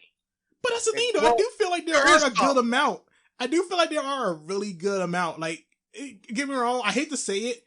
I think it's hard to make a Superman game with Lex Luthor as the bad guy, even though he's his main villain. Mm-hmm. But it's kind of like, because of the way Lex operates, I don't really know how you make like a game where you're like an all-powerful god and like you're basically getting outsmarted. Right. Like, but that said, it's really hard. But that said, and like now I'm gonna spitball some ideas to you. If we had like a Superman's dark side type game, exactly, was like Superman, he goes like the dark side world, he's like surviving inside there. I think that'd be kind of hype. That'd be pretty lit. That'd be really lit because Darkseid's like he is a real threat. That man is like Omega level threat. Mm-hmm. Like Jesus, help. And even looking inside the even going through like the game we got right now, this man versus Suicide Squad. Even with that, I feel like Brainiac would be a fantastic villain to have in a Superman game. 100%. Brainiac is like ridiculously strong. Can they have somebody who can go toe to toe with Superman? Even somebody as smart as Lex Luthor can do all these other things. That's great. Oh yeah. That's kind of why I wonder how they're going to handle this, because I don't see how they could. I don't know. Because like I will admit, the Suicide Squad, I like the lineup. I will admit, my only one that I'm kind of like, I like the idea of Boomerang. Boomerang's cool. Harley Quinn is cool. Well, we have Harley Quinn, Captain Boomerang, Deadshot, and King Shark. And I'm gonna be real with you. I wanted Deadshot the most. I was like, I'm gonna play Deadshot, but I will admit, he just felt weird to me. I felt weird because you used to the Will Smith Deadshot, or just felt weird because of like how Deadshot is and how that guy was acting. A little bit of both, but I will admit, it also kind of does stem from the. I would like to have Will Smith. Will Smith would have been. Will Smith was a really good Deadshot. Obviously, people give him hate, but I thought he did a good job in that role. I honestly thought he did a really good job. I thought he did pretty good, honestly. Like, cocky and doing all the stuff he was doing. That's like how I felt Deadshot was, honestly. Yeah. To be honest with you, if I never miss, I'd be cocky as shit too. Not gonna lie. I will say this much, and I know it's like all just like a CG trailer and all these other things, but I like the chemistry they got. Like, I do feel like they bounce off each other really well. I thought that was cool. I thought that was really, really cool. It's like, you never miss. We've heard it 1,000 times. I thought that was fun. Mm-hmm. But I think the real thing that stems from it is that he has a jetpack. I was like, what? Honestly, God, that kind of makes sense to me. Like, I get it so that way he can aim better and just, I don't know. I didn't like the thought process of him just having a jetpack. I was like, oh, okay, that's. I kind of like thinking to me, it's like, in my mind, I'm thinking, you're a guy who never misses, and you can get to a spot where you can always see people looking down at him. I think that kind of makes you busted. It does, but at the same time, I just would like to play like the good old, like, I just like to keep it simple, you know? Like, I want boots to the ground, you know what I'm saying? I want to just fly around. Like, I'm pretty sure I'll probably play cool, probably flying around and stuff. But I just like the thought process of, like, Deadshot just being able to shoot from literally any way about it, you know? I mean, here's my thing. You know, I think I mentioned to you before, when the game comes out, I'm maining Captain Boomerang. Because I think he's just a meme of a character, and I want to. Oh, 100%, he is a meme. And I'm going to be real with you, I was thinking about playing him too. But they also gave him the power to teleport with his boomerang. Yeah, I don't understand how that works, but I want to. That is so cool. That made me smile. He was literally throwing his boomerangs and teleporting to his boomerangs just to catch it. I'm like, what? That's good. I don't understand, but I want more, please. You love it. It's weird. I feel like that's because that has more synergy. I feel like the synergy that comes with the whole flying and Deadshot, I'm just like, yeah, I'm not about that. I think it'd be cooler stuff. Synergy with teleporting with a boomerang? I know it sounds stupid, but I want it. And I think that's the real reason why I want it, is because Boomerang is literally a joke character. And I feel like Deadshot's a very serious character, and that's why I kind of like that. Did you not put seriousness with like jetpacks? No. Have you not seen The Mandalorian? He really didn't actually use a jetpack for a while, actually. He used it at the end. That's all that matters. Yeah, get out of here. You prefer the Western style. Get out of here. I'm hella biased. I won't even deny that to you. That's what I thought. But to be honest with you, I think that worked a little bit more because we had Boba Fett starting off with it, you know? Like, he kind of set the standard, so it's like... Now we got Deadshot trying to set the standard. And I don't like that standard. Give me Will Smith, damn it. If Will Smith had the jetpack, you feel better? It'd make me feel a little bit better. All right. Yeah. I was going to say on the whole like Suicide Squad game thing was that, it takes place in the Arkham universe. So this is actually something that I can go back a step a little bit. I'm not going to lie to you. Oh, go for it. How do you feel of Gotham Knights being not continuity to the Arkham universe, but Suicide Squad is? Doesn't it feel weird? No. And the reason I'm going to say it don't feel weird to me is because I do feel like if we're going to have a big Gotham-style game, and you want to have these characters kind of like stand on their own, it's kind of hard to put them in the same exact universe. That's fair. I do feel like the Suicide Squad one is kind of... That's how I honestly feel about it. I do feel like the Suicide Squad one, putting that in the Gotham universe is kind of a weird boat. I do feel like there's kind of was no need for that. But I also feel like this is the first time we already had Harley, as far as I know of. It's like a mainstay in the game, like the face of it. So to me, having her already with like a history for her character, I feel like that kind of works. Yeah, it makes sense. That actually will work really good. But the other thought process is like, I feel like where it ended in the Arkham, like in Arkham Knight, fits so perfectly what will happen in Gotham Knight almost. Like they near to a T almost, because then the explosion happened in the Wayne Manor, and then a bunch of stuff happened. Yeah, exactly. Like it fits and collides perfectly. So if I want to felt like it was hot. So if I want to be like, I don't want to say bearer of bad news, but I want to be like, do we want to get you worried a little bit? It could be, and this is a worst case scenario, but it could be that they chose not to put it in the universe in case this game do really bad. For nobody to associate it with Arkham. Alright, we're back. Howdy. Hey, howdy. Alright. So before that last thing happened, because nothing totally didn't happen that had to get cut out. Nothing like that. Not at all. Yeah. The power of editing. The power of editing. It's like it never happened. I guess now I am the King Shark. No, it's now you have the Infinity Gauntlet. Just Thanos. Snap me. It sounded weird. I might have to cut that too.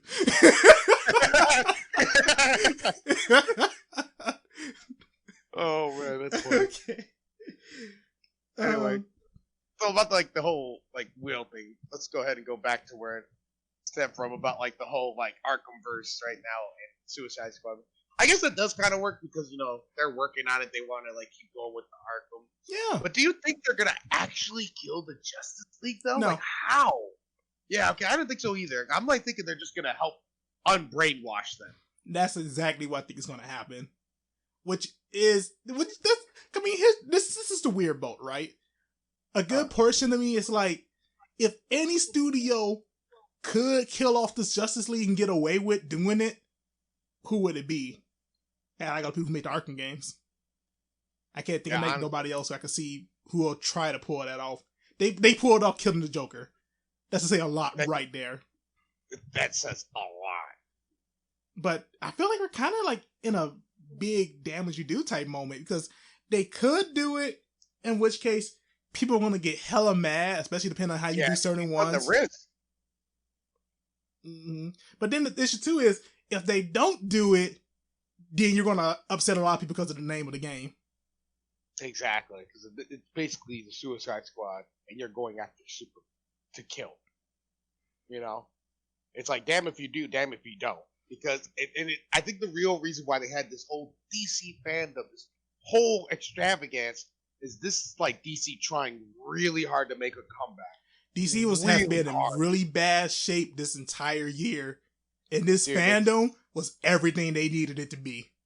Exactly. This is what they were like. This is literally everything we have to offer. Everything. Mm-hmm. And it's just like the all or nothing, you know? And I really don't want DC to go bankrupt and then get owned by Disney or somebody else, because... Dude, so I'm glad they backed out of it, but earlier this year they were trying to sell off their game department. Which is crazy, man. Which don't want also includes NetherRealm, by the way. And I know, and I love NetherRealm, and I think... And I will admit, I am on the part of, like, Mortal Kombat 11. It's a good game, and I like it, but it's just missing something, man. I don't know what it is. It's like, I play the game, and I'm like, I'm just missing something, you know? It's not hooking me like the Mortal Kombat 9 did, you know? Well, X didn't hook you like that either, though, right? Yeah, 100% it didn't. Like, I will admit, I did play X more than I played 11. Oh, wow. I think 11 is still a better game than X, but it's just the problem is, like, it just didn't hook me as much as I thought it would. You know? Sometimes I wonder, because we had the same exact talk when we were talking about Borderlands, where, like, I wonder if it's just because we played, like, our older versions of it so much to, like, we learned to appreciate all the stuff it had, that if it's missing those one or two things, if it just kind of hits us like, whoa, this just doesn't feel right. Yeah, I think it's really... Because one big thing I noticed is that I didn't like how 11 was so easy to learn. It feels like it caters to people who are new and old school, but at the same time, I'm like, you don't give any reason for the people who've been following you for all this time to really... Like, the only thing you can master at the point of when you learn the combos is that's it. The only thing you learn after that is like frames and when to counter somebody, when is their openings and stuff like that. And don't get me wrong, it does factor in a lot. Well, to me, when it comes to fighting games in general, you always hit two really like distinct camp. Either you're going to get the Tekken and Street Fighter route of doing things, which is, I'll admit, kind of what I like, which is no matter what the game is, no matter like what era you're playing in, what decade you're playing in, you pick up Ryu in Street Fighter 2, he's going to play like Ryu in Street Fighter 5. You pick up martial law in Tekken 2, he's going to play like martial law in Tekken 7. Right.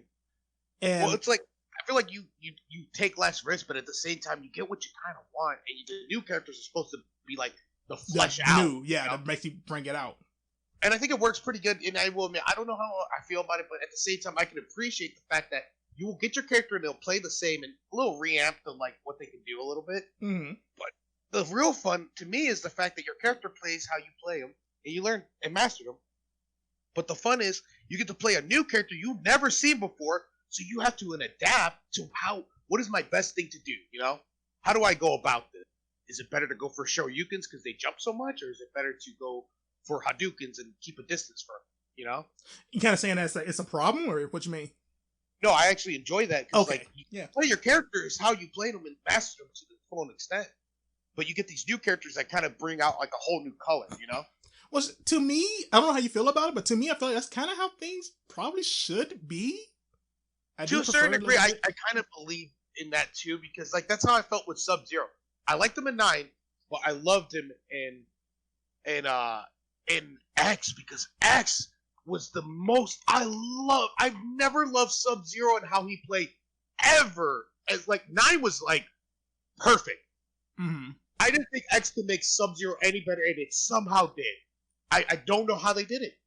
Sub-Zero, obviously his only variation that anyone plays with the Ice Biomancer. I loved it. I was like, yo, this is amazing. How? And then I go into 11. Sub-Zero's been my main for a while. And I go into 11. What did y'all do?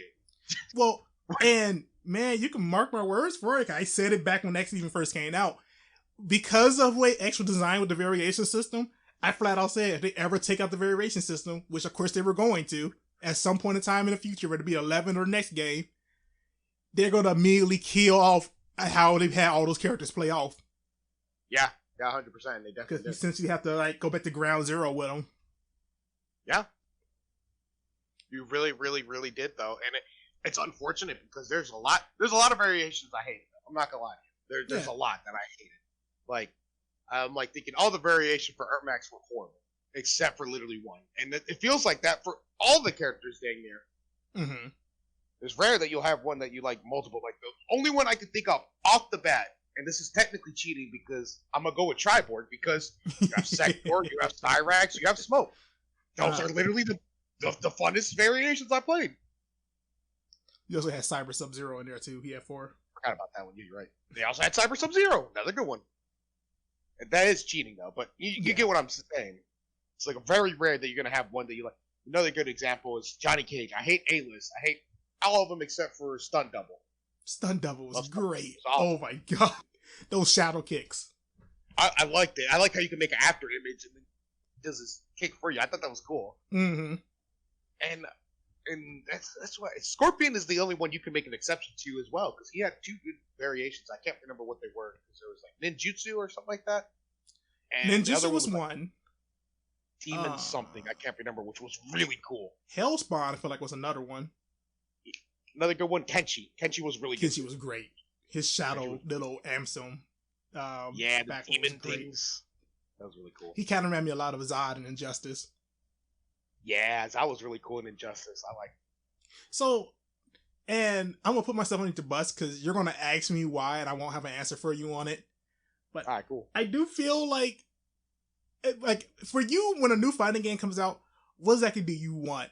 Because me personally, you can tell from the Street Fighter Tekken thing, I kind of like things staying the same. And you know about my whole Street Fighter thing where I buy every Street Fighter that comes out. Street Fighter 4, Street Fighter 4 Ultra, Street Fighter 4 Arcade. Okay, but why? I don't really honestly have an answer. I know. I just really enjoy them. I guess I enjoy all the small balance changes they do for each one. I understand, man. If you love it, you love it. You know, that's But, how I feel with Mortal Kombat. I bought every Mortal Kombat you could think of. But I will say, and you would have to play more Mortal Kombat than I have. But yeah, I do feel like, for me with Mortal Kombat, I do feel like it always had like big changes for each one.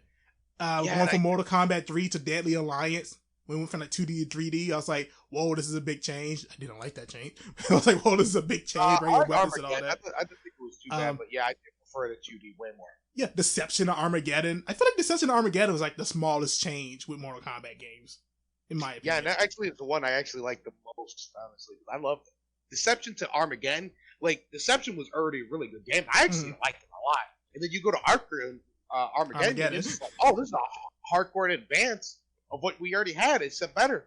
I was like, this is dope. I actually prefer the story in that one too, out of all the Mortal Kombats too. You see, and that's kind of why that kind of hits me where I kind of go, I feel like, and that's why I like the whole Street Fighter Tekken thing. I do feel like it's better to just take what's already there and just add on to it instead of like trying to reinvent the wheel every time.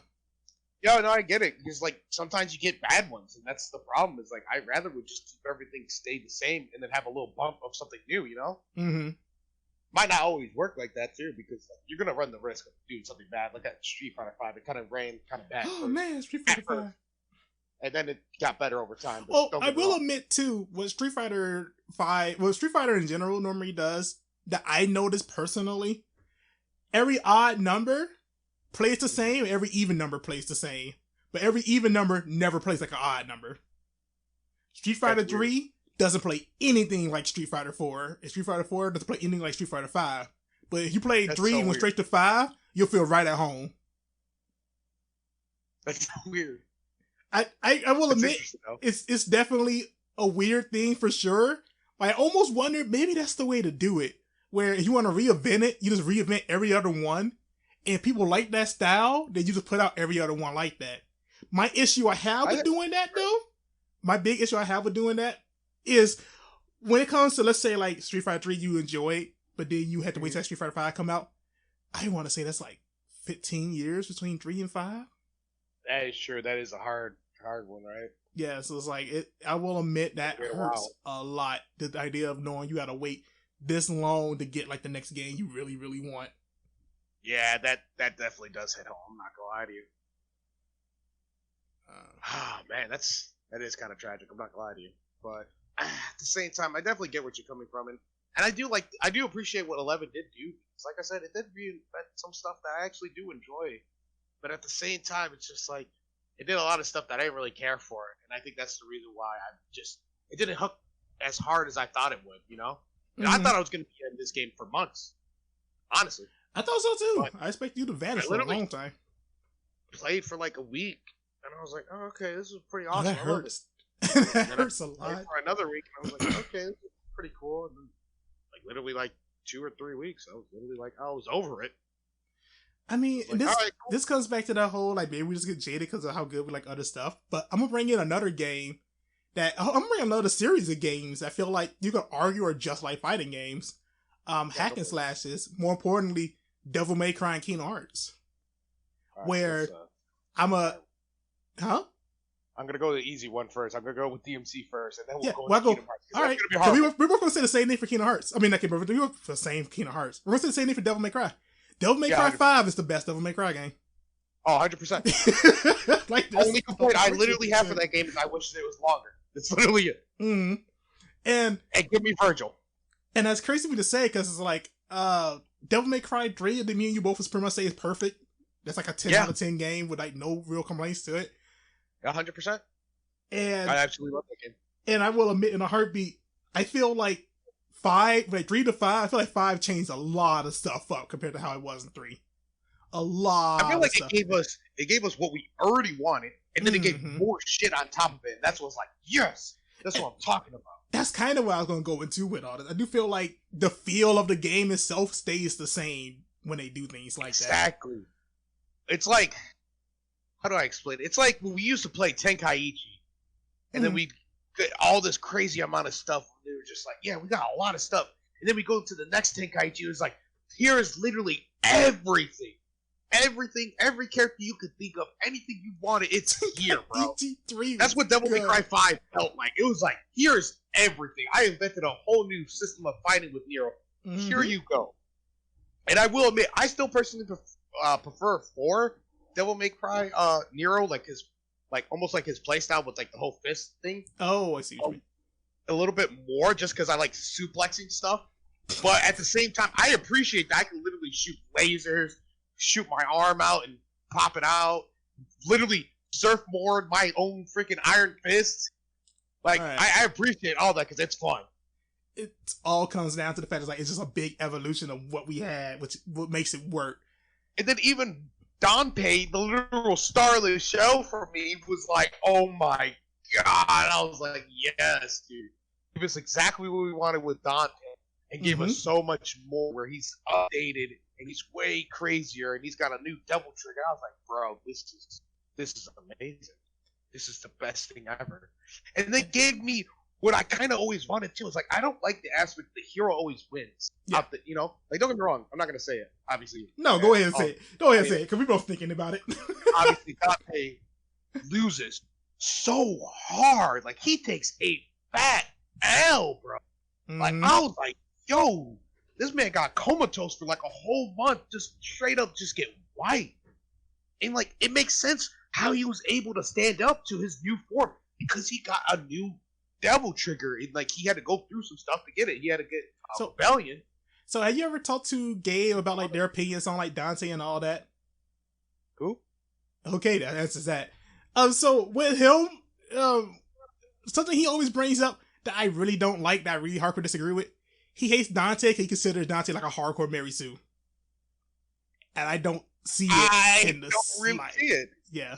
Like, if he randomly had Deus Ex Machinas, it'd be like, oh, like, say where he got comatose, he actually, like, dodged a bullet or something like that. I'd be like, okay, yeah, I can see that, you know? Like, randomly he gets back up in, like, a day. I'd be like, oh, okay, I thought you got hit hard. No. He literally took that entire month just to health regen. He obviously still has health regen. And Urizen, he was just so cocky, I guess, that he just didn't care. Which is also accurate to how kind of Virgil was. Yeah. So cocky, he doesn't care. And again, it stems from the demon form of him. Which again, makes sense. I mean, I will say if I were to play devil's advocate with it though. Yeah. In the first game, we do see him get impaled by his sword. Like a big giant busted sword that he just casually stands up from. Oh yeah, 100%. Yeah, like it's crazy how much health regen he has. But to be fair though, Urizen's like the end boss. Like, I've literally been stealing everyone's blood non-stop, bro. Yeah, I'm literally stealing everything.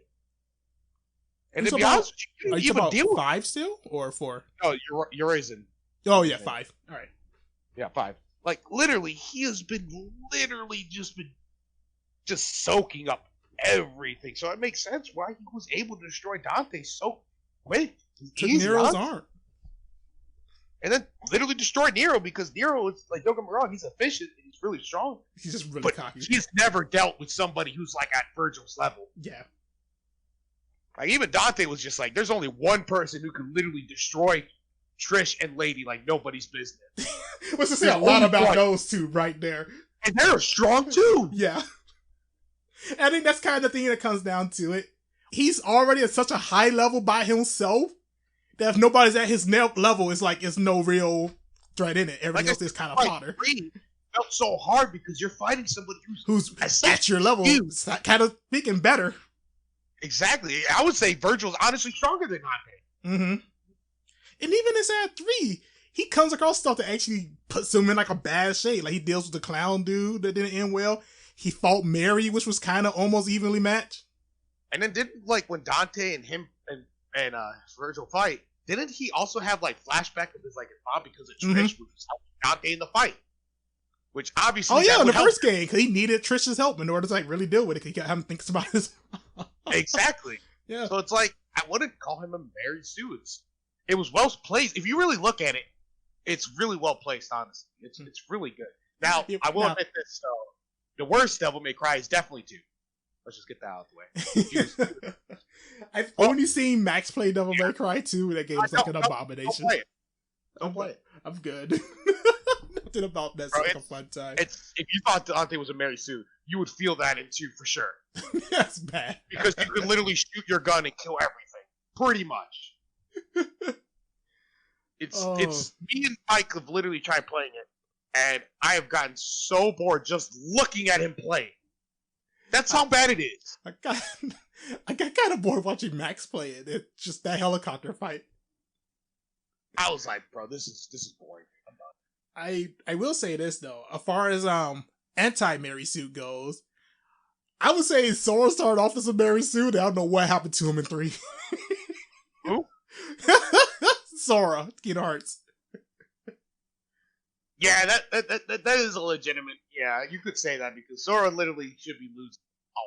Yeah, but I feel like in 3, all Sora does is lose.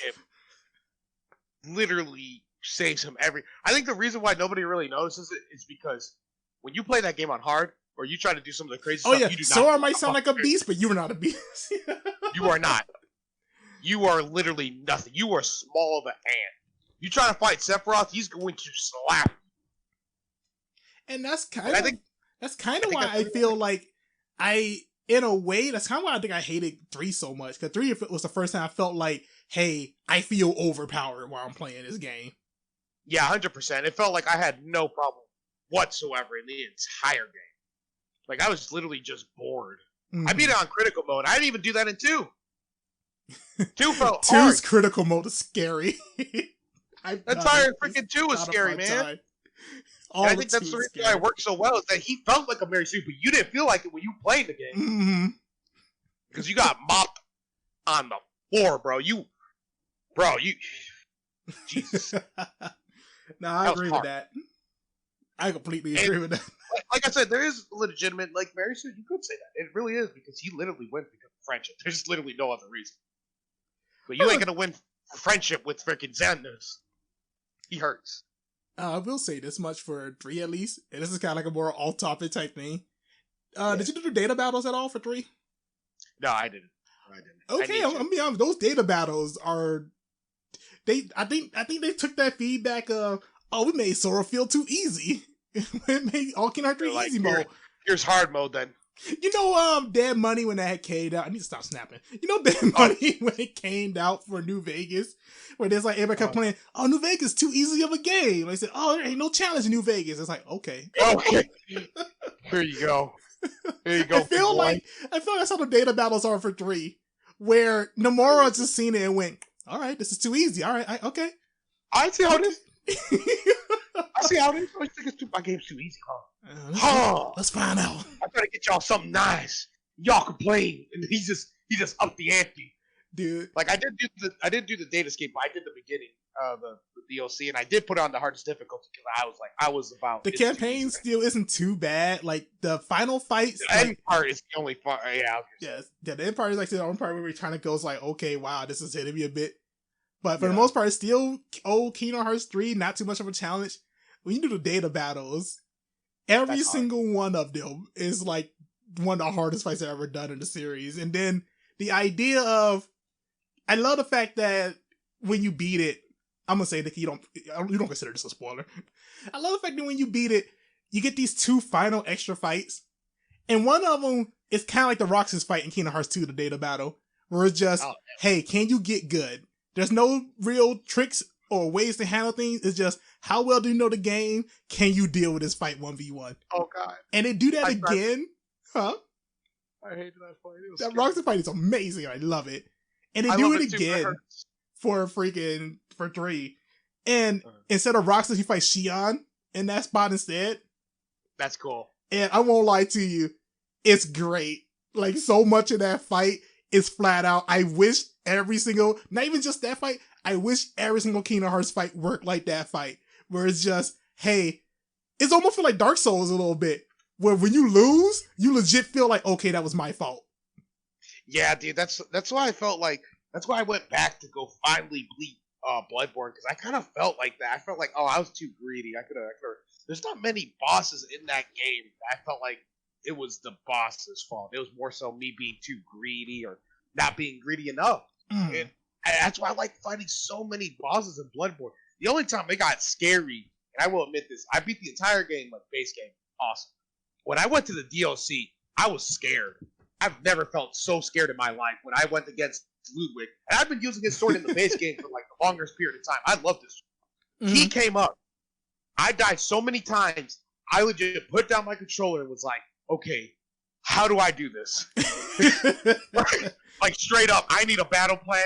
I need help. Please send help. I will say, I know some people who like, they see games like Dark Souls and all that and go, I'll never touch that. I don't want to be like frustrated, things like all this other stuff. And I go, it's not so much that you're getting frustrated. And this is for all people who's like listening who feel that way. I don't feel like it's so much you're getting frustrated, like you're playing like, oh, I want to feel some rage while I like go through all this stuff. It's more like, it really is like a sense of like accomplishment when you do it. Yeah, it's like exactly. You feel satisfied when you beat some of these fights, and it's such a good feeling. Yeah, it really is. It's like that sense of accomplishment, and it hits home. Because like, man, when I beat the Orphan after so long, I felt so happy. I felt like it didn't even happen. I was like, did this happen? Did this actually happen? Did I actually beat this monster? Because I was like, bro, this was hard. Like, they make it seem like it's easy on YouTube and stuff like that. People are like, oh, that boss don't look that bad. No, bro, it's then bad. They see it firsthand. They're like, oh, okay. It's like they've been playing this game for a minute, my dog. Like this is a hard fight. Oh yeah, and I love every bit of it. And I will say, I feel like Souls-likes is becoming like a stronger and stronger genre as time goes on. We're seeing more and more Dark Souls style games appear.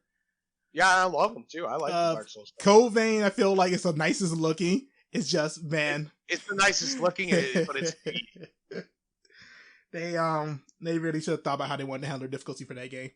Because it really is like a meme. It really is. Like, I love it, like, look and play wise.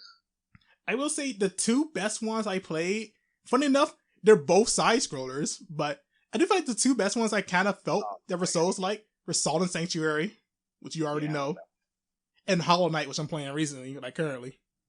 I didn't play that. Honestly, my favorite, if you can't tell, is Bloodborne. 100%. Of course.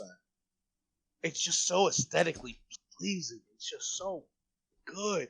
And it's like something you'd see in your nightmares too, bro. Like, I can't tell you. Creature design, location, the way the gameplay feels, like the way it looks, it's all pig perfect. With like the endless eyes going on. I'm like, bro, this is disgusting. But it felt like what it wanted to accomplish. You're in a nightmare, and it feels like it. It legit feels like it. And that's, honest to God, it should feel like this. The game kind of hypes itself out as a bit like Cthulhu-esque, like Victorian style experience, and that's exactly what they give you. And it delivers. It really does. And to be honest with you, I also love Salt and Sanctuary. I love it a lot. That'd probably be my next one because I like that a lot. I will admit, I didn't make a joke though. Yeah, I would say I will admit though, if you use magic, it turns that game into an absolute meme. Yeah, it's funny until you fight the final boss. Nameless King 2. The one fight I had in that game, I was like, I basically babied though. That was not a challenge at all. You was like, dude, I think I spent like a week on this. But I literally beat everything else that you had a problem though. That was funny. The witch. That was bad. I had to like, that was so funny. The one had to take off all my clothes and roll around the arena to do it. I only had to do it in New Game Plus, which that was hard actually. I'm not gonna lie. I won't lie that because I won't. So I feel like, you know what? And thinking about to it now, I think me and you both probably say the witch is the most satisfying fight in that entire game. Probably. 100%. 100%. For me, it was also the Nameless, but definitely the witch is the best. Yeah. Because for myself, the idea of the best way to deal with you is to take off all my defense to a point where I know if you hit me one time, I lost. But it's the best way to move fast enough to dodge your attacks. Exactly. Like, dude, if I get hit by your attack, I'm basically SOL anyway, so I might as well be super fast so I can dodge it. That's satisfying. That's like actually satisfying. Same. Cause I had to do your trick too. Honestly, I couldn't beat her any other way. I'm not gonna lie to you. That's why I love that fight. Great game. I do feel like it just needed. I would have been happy it had like a 2-player co-op to it also, but I do feel like it needed like a bit more. But it was great. And Hollow Knight is kind of giving me everything I wanted right now. I gotta play through it more. I only got past the 3rd or 4th boss right now. But I gotta go do more to it to get like my full experience for it. But so far, every boss for Hollow Knight has always gave me that, okay, this felt good. Yeah, it looked like a really good game, and I'm eventually gonna have to get it because I've seen people talk about it. Okay, as it stands right now, we recommend it 100%. 100%. All right, I'm gonna have to check that out though for sure, man. Because somebody else was talking about like how it's like it's not so much about like like what you get like weapon wise. It's more so about it's just your pure skill. Yeah, and abilities, right? Because I think you do have like different abilities you can use, and you can choose like, hey, because what I do like about it too, you have like a healing mechanic where it's like you have this healing spell. You can go, okay, I'm hurt, I can use this to cure myself, or you can go, oh, he has these certain attacks where I know I can't get close to him with. Do I want to waste my chance of healing when I mess up to do a little bit of damage to him? Just to get like a little bit of pokes on, and it's like those decisions like that make it really fun. I have had, cool, man. I'm not gonna... even with the very first boss, I have had times where I was on the verge of death, and it came down to, do I think I can get, like, do I think I can time this out good enough to get in this one last attack to finish this dude off, or is it safe for me to try to go for the heal and pray I get another opening and I finally finish him off again? Big money, no whammy. Big money, no whammy, and it worked out. It always does, man. To go into other things, I know I don't have you forever, sadly. We still got some DC movies to talk about, but before we hop into the movies, I will say, you brought it to my attention that it came out, so I went ahead and read it. 3 Jokers. Yeah. Let's talk about it. Did you read it already? No, I didn't. All right, do you want me to tell you what happens now? Yes.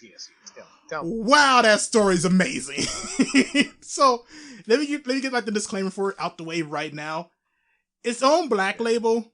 I'm mixed about Black Label, because the way Black Label works for DC is they put it out there, and if people really like it, they'll make it canon. If people don't like it, then they pretend like it never happened. So, okay, gotcha. So because of that, they don't never reference anything outside like the story itself. Just for in case they don't make it canon, you don't gotta go, oh, well, what's all this stuff they're talking about? I don't understand this. Which is kind of neat. I kind of like the idea a little bit. To be fair, it's like it's a safe bet. Yeah, to be honest, I get it. But it's also nice to know, like, hey, I don't. Even though I would say you should read like the end of DC New 52, because you find out the whole Batman story when Batman finds out there's 3 Jokers, and it ties right into this. I will say that's kind of nice to just know, but at the same time, the story does a good job of saying, hey, you never even touched like a DC story before, you're good here. Oh, okay, cool. So it just chops right in. Okay, yeah, cool. Which is really great. Man, so going into it, we only got the first issue so far. So first off, you're going off, you're seeing like all these crimes. First, it shows, this is what I love. First, it shows Batman getting back to the cave. And he's like all like injured and things like that. And you got Alfred there taking care of him and things like that. And he's going through like all different scars he had throughout his entire life. He's just like, oh, like I said, this scar right here came from like Penguin stabbed me with an umbrella. Oh, this one right here came from Riddler. Like I said, he slapped me a good time with the cane. And then you get to the scar of a Joker. He's like, oh, this came from the Joker. And the stab wound came from the Joker. And this burn mark came from the Joker. And all these other marks. You see, like, almost. You just go down the list. Yeah, like, all these other villains, like, oh, they only hit me, like, one time ever in my entire life. You get to Joker, you find out he had this big panel of just all Joker injuries. Dang, essentially. You're like, oh, that's crazy. And then right after that, it goes to Barbara Gordon. You see her, like, taking a shower. And she's touching, like, her stomach where you see, like, Joker just shot her. Which he had paralyzed her. Oh, and so like, they're going into like everything the Joker's done, basically. Mm-hmm. And then it goes to Jason Todd. We feel like all the marks from like the crowbar Joker beat him with. Ooh. And it's like out the gate, you're like, dude, I'm actually liking the direction they're going with this. It's actually kind of like, it gets you into the mood when you're seeing it. And then we get to the very next part where you see like Gordon, like I said, trying to solve this crime in the city. And each one of these crimes is Joker related. Like all these dudes were like Jay's on their face, and a guy inside like a Red Hood master like escaped through all this. They're like, oh well, okay, that was crazy. But at the same time, this crime going up, you think like, okay, a normal Joker crime, nothing too crazy about that. At the same time this crime happened, another crime on the whole opposite end of the city had all these like wind up teeth and all this other stuff go off. But they're saying like, oh, we had like a guy like white paint and like green hair who's doing all this stuff. They're like, oh, what? And you find out why this crime is going on. Didn't mean to touch my mic. Sorry, audience. Yeah. While this is going on, you find out there's a third crime happening in the city. At the same time, these other two happen. My God. Where it's like, oh, like dude with like green hair. They said recorded him like on tape. So he's back doing all this other stuff. Still into this. And immediately Gordon puts it together. It's like, all these sound like the Joker. but they have to be imposters, because why would he be in 3 places at once? And they put in that little thought inside your mind, and as the thing goes on, Barbara and Jason, because they're having like their own like little like midlife crisis type thing, they're trying to piece together the clues too. And this was the one thing that kind of upset me in the story. They go to confront Batman. They're like, hey, like, we got like all this going on with this, and this. Everyone like, if you got like any idea what could be going on, and Batman in front of them like, oh, there's 3 Jokers. And like, well, how did you like? Why do you think that? We figured that like, oh, I actually knew about this for like almost 2 years. And that was the one thing that kind of like rubbed me in the wrong way. I was like, really, Batman? You didn't bother to tell anybody about this? This is kind of a big thing. Can't trust nobody. First rule being but Batman. The big highlights of the story to me, one, it shows all 3 of the Jokers interacting with each other, and that's cool. They picked the best ones for it. Cause the 3 Jokers everybody loved the most, and you could probably already guess. You could guess 2 of them. I know for a fact. Killing Joke right now. Killing Joke is 1. You can guess 2 of them 100%. 100%, I could guess. Killing Joke. Mm-hmm. The New 52 Joker? That's actually the one I didn't think you would guess. Yeah, New 52. Oh, really? Wow, yeah. That's funny. Well, it's also one of people's favorite Jokers. Killing Joke, right? Mm-hmm. It's another really big one. Mark Hamill? There you go. Yeah, okay. And those are like 3 of them. Definitely another one I had. So I guess all 3. Wow, I'm good, huh? I did not expect you to guess the New 52 one. Good job. Okay. But, so everybody's like, so you see like them interacting with each other and all this other stuff. And what they hint at hardcore, and I will say this kind of goes to another thing where I don't know how I feel about it. We'll see where it goes. But they're hinting at the fact that essentially when something happens to one Joker, they replace him with another. Cause right now they'll talk about the birth for like a new Joker type thing. Okay. And I mix about that for a lot of reasons. One of the main ones being, essentially saying there's been all these different Jokers from all the different years, but because of like rebirth and all this other stuff, we know that Batman essentially only been being Batman for the last like 8 to 10 years. So that's kind of when you kind of like a bit of a problem. And I was like, oh, you're hinting at to me that like essentially these Jokers been operating for like the last 10 years. So I feel a little bit like into that. But I will say too, they can do a lot of fun stuff with it. Cause New 52 Joker, the big thing they had with him when they talk about his origin story for that guy, you find out, hey, he's actually been alive since the 1800s. Yeah, I remember you talking about that. He's like got his own Lazarus pit. Mm-hmm. Yeah. You find out it's like, hey, every time he bathes in, he just becomes more and more insane every time he comes out of it. What's going to happen to like everybody who goes in it. But with his, especially since it's so diluted over the years, I'm like, oh, that's actually really neat. Explains why Jason was crazy at first. Explains why Roz always has his little breakdowns when he first come out of it. I was like, I really like that. Mm-hmm. It's a really short issue. I will say the ending of it, and even though I said, right now you might be like, okay, you sound like has like a good idea if you're a bit mixed about it. I'm going to tell you why I loved it. The ending was so good. Cause what happens is, cause Bruce is kind of like partially paralyzed right now. Cause they're like, that happened to him recently that they helped him get fixed up. So Barbara and Red Hood went out together to go searching for like the Joker and all these other things. And Batman's whole entire thing was, and the reason he even had them come along, he was like, hey, dealing with one Joker, I wouldn't want anybody to go against that alone. Dealing with 3 of them is going to take at least 3 of us each time. So I'm like, oh, shoot. And you get to this point where Barbara and Red Hood are out there, they're looking for a Joker. And what's amazing, what's absolutely amazing, they end up cornering the Killing Joker. And the stuff he starts saying begins to, because basically, it's Jason Todd being Jason Todd. Breaking down how they've been 3. Yeah. And Jason Todd is Jason Todd. He essentially said he catches up with him. You know how he feels about Joker. Pulls a gun on him. So he's trying to kill him. Barbara's like, nah, don't do that. Like I said, that's a problem. Like, you can't fall to his level and all this other stuff. And it was great because first Joker was like getting into her head. He's just like, oh, they said, remember when like I shot you and I took all those pictures of your naked body, so I sent them to your dad. Just basically getting into like her head. to a point where like that's when Jason put out the gun. I keep snapping. That's when Jason put out the gun. He was getting pissed off for her saying, and then he started focusing on Jason. And dude, this was depressing. He's just like, oh, I remember like when I was torturing you inside that warehouse, and I still remember. Do you remember what you said to me that day, Jason? And he's like, oh, shut up. He's just like, oh, I still remember because like it was the highlight of my life. Oh, please don't kill me. I want to live. Please, I'll do anything. I'll be your Robin. And yeah, that's fuck. Dude, it gets worse. Cause then he's like, and here's the thing, Jason. I never cared about you. All I cared about was hurting Batman. Well, even when you were alive to torture you later, man, I can torture him some more. But here's the thing, though. I didn't know how little you meant becoming my Robin. Cause putting on my old outfit, going around killing criminals, and putting all those gray hairs in Bruce's head, you became a better Robin than I could have ever hoped you would be for me. Dang. Dude, when he said that, Jason loses it. He goes to shoot. And this is like where the issue ends. He goes for the shot. Barbara tries to stop him, throws a battering at him, and she misses. Oh, and when she missed, he headshots him and kills the Joker. What? Yeah. And after he kills him, Barbara's like, what have you done? I say, Monster, like, all these other things. I said, she's like freaking out on him.